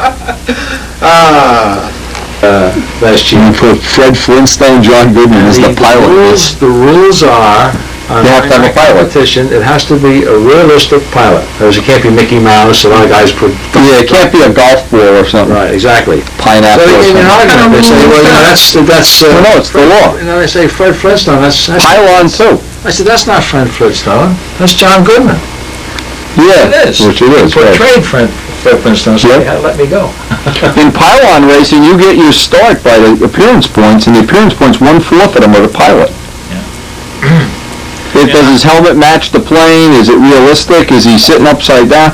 I judged pylon. It was pretty risky business. There's another rule too, is, in fact, I have it, I take it out when I'm not going to anything that's important. But you have to have a cockpit too. You have to have an instrument panel. Oh, So I okay. got a piece of cardboard with all instruments on it. Right. It just curves out, put a couple of pins in it and stick it in there. Yeah, and it's in foam, so it doesn't matter. Yeah. Jeez. Well, I guess the rules are there for a reason. Guys would be putting, Freddy the Frog or something in there. You gotta have a pilot, it's gotta be a pilot in the plane. It's supposed to be a realistic pilot. I don't understand what the hovering that they call torque rolling. And they're all doing it now. All the hot shots are all doing torque rolls. But as I said, a couple of years back, Chip Hyde was doing this. That's where they hang the airplane on the prop, and they'll actually torque roll it right around the prop, and they'll just hover it there, and it'll just go straight up. But when he went to do this, the engine backfired, and when, put it backward, then he just drove it backwards right into the ground. Like putting it in reverse and hitting again. reverse, yeah. Oh, Banjock, eat your heart out. Destroyed the airplane. But this can happen. See, the gas engines won't do that. They're all using gas now. It's when they convert the gas engine to alcohol Right, and they're using that they pop and run and backwards. they're also using, they're not magneto, they're using the electronic ignition. CDI? They're using that, and they're using the electronic ignition now with the gas engines, which is a plus, a couple of pluses on it. I don't think you get any more power. They claim you do, but I can't see it. And but the plus is that the easy starting. You don't need a starter. Right. You just the prop. In fact, a lot of guys you'll see they just grab the spinner and they'll just go backwards. They go and just start right up. Right. And the idle is smoother. Now these engines, if you notice these engines when they idle, see how the engine shakes? Yes. When you have the It's like a Harley, spark I'm sorry. advance on it, where she retards the spark, and you don't get that. It runs much smoother Yeah. at the bottom end, But, I go for simplicity. The magneto works, never gives you a problem. Those electronic systems, you got batteries involved, you got circuits involved, you got diodes involved, you got all kinds of crap involved, and Yeah, the magneto, there's nothing that moves. It just sits there. everything is there, Yep. And the other ones, one little thing goes wrong and you lose an engine, or you can't get an engine started, or something happens, It's amazing when you're flying in a real plane how all of a sudden, when it takes off, all of a sudden you want simplicity and reliability instead of high performance. Instantly, you want the one that doesn't have any moving Especially when parts. you start to fly over water. Oh, man! When you can't see land, the engine don't seem to be running right. It's kind of windy on the way up. About the time you had the bomb.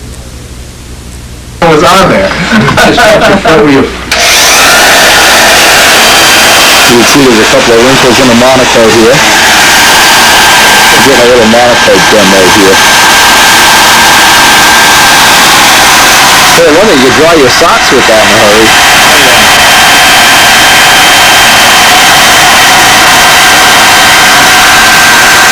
Well, whenever we need monocle lessons, we know where to come. You just don't want to stay in one spot. We gotta move it a little bit, yeah.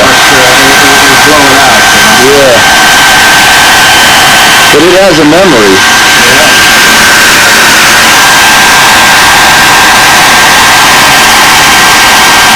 This spot here is giving me trouble since I put it on. And I believe it was just what I did, you know, whatever I did with it.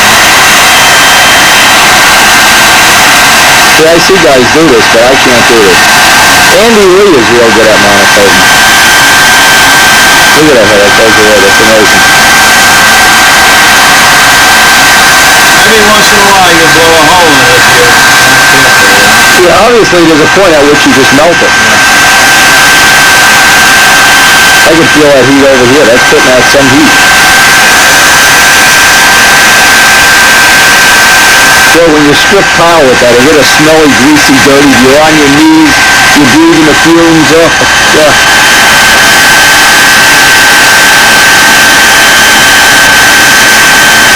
Monocoat 101 by Norm Casella.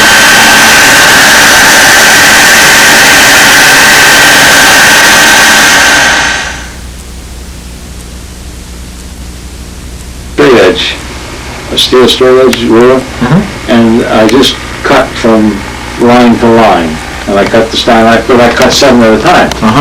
So if I got, say, 10 laid out, whatever fits on my pad, I'm cutting 70 stars by the time I get down to the end. So actually the airplane outside there, that's got 140 stars on it. Jeez. And I can usually cut them in a couple hours. It doesn't take long. I thought you'd make like a cookie cutter, a little pattern or something. Yeah, I think a monocoat. You ever use one of those cutting pads, Wendy? Yes. That's what Yes, I use. I prefer the XL brand myself. Oh, the one? We use XL cutting pads Oh, which one? all the time, Norman. The one I got here, Joe Larson. Yeah, it really does work well. Another good tip. Joe Larson gave me this one years ago, and I've been using this for, I guess maybe 5 or 6 years, maybe more. And I can't damage it. Oh, yeah. And that's great, and it cuts so nice. As long as you don't get CA on it. CA is the only thing ruins them, That yeah. ruins them. Yeah, I don't get CA near it, you know. Yeah, I've been using that XL pad forever. This is Microlux cutting pad. Yeah, the XL is definitely better. Preferred by more professional modelers. I have a Microlux, one of the early white ones, and the XL is so much better. Try an XL. But we need a final picture of you on a couch now. But what? Yes. We need, What does the XL? What does the XL do that this doesn't do? well, it has XL written on it. It has a layer of magnetic spiritual stuff in it, and it stimulates your creativity. The knife blades stay sharper longer. They're much prettier than that. It's just an all-around better product. Just like And you can see through women's clothes when you use one.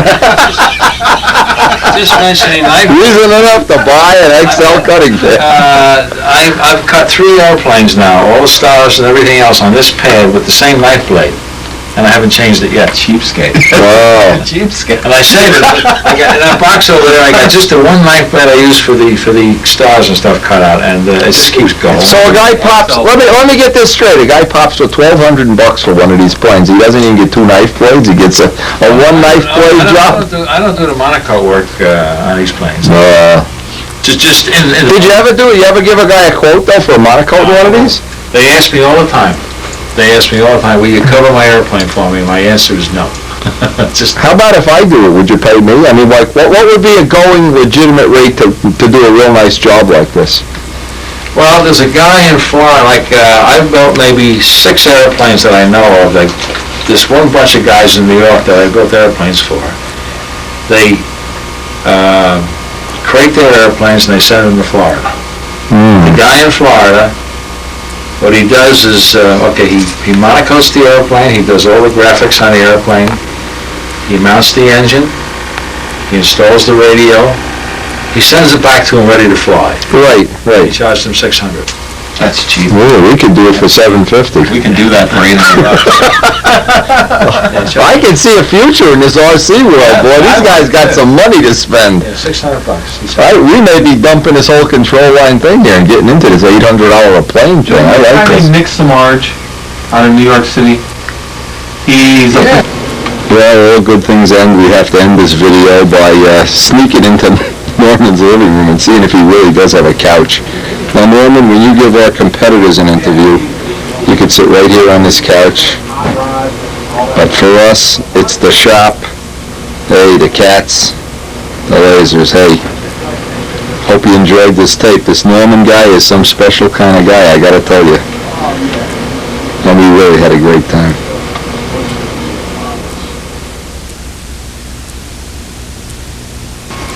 Yeah, this has been an unexpected treat, and we all feel like we've really had a great time with Norman and seeing the way he does things. I hope it's technology we're going to be able to, well, use ourselves and pass on to you. And thanks especially to Norman and his wife. We have had a time to remember. We never even had to sit him on the couch.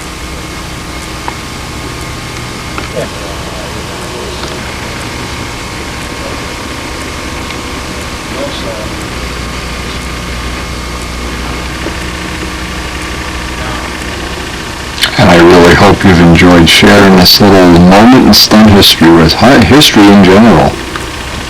It's been a great day. Norman Casella.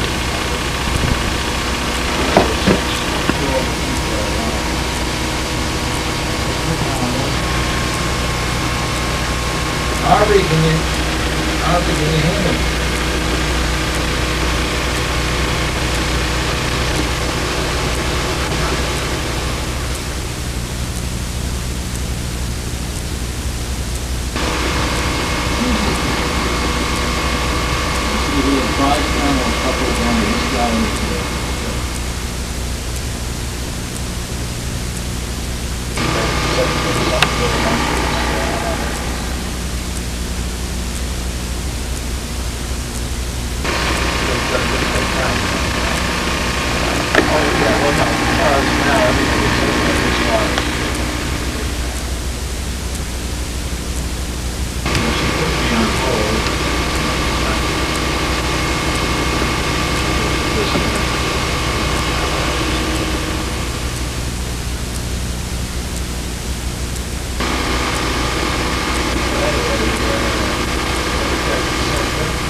Now we get home from Norman's, the first thing I see is a package from John Brodak with, I don't even know how to count them, there's probably 100 tapes in here. These are the tapes when he was a DJ, the week he recorded. This is right off the radio. And I'll tell you, I love the music. I like a lot of variety of music, and I always try to vary it. I don't like to listen to the same thing all day because I'm in the shop 14, 16 hours a day. John, I gotta tell you, that is, I don't know what the definition of cool is, but I know Norman's cool, I know you're cool, and maybe someday if I play my tapes right, I'll be cool. John, thanks a whole lot. Thanks to everybody for watching. Please pass the tapes around, and hey, it's really a thrill sharing our life with Norman, with John, with Kenny, George, people that really are the essence of modeling. And no couches. See you on the next tape.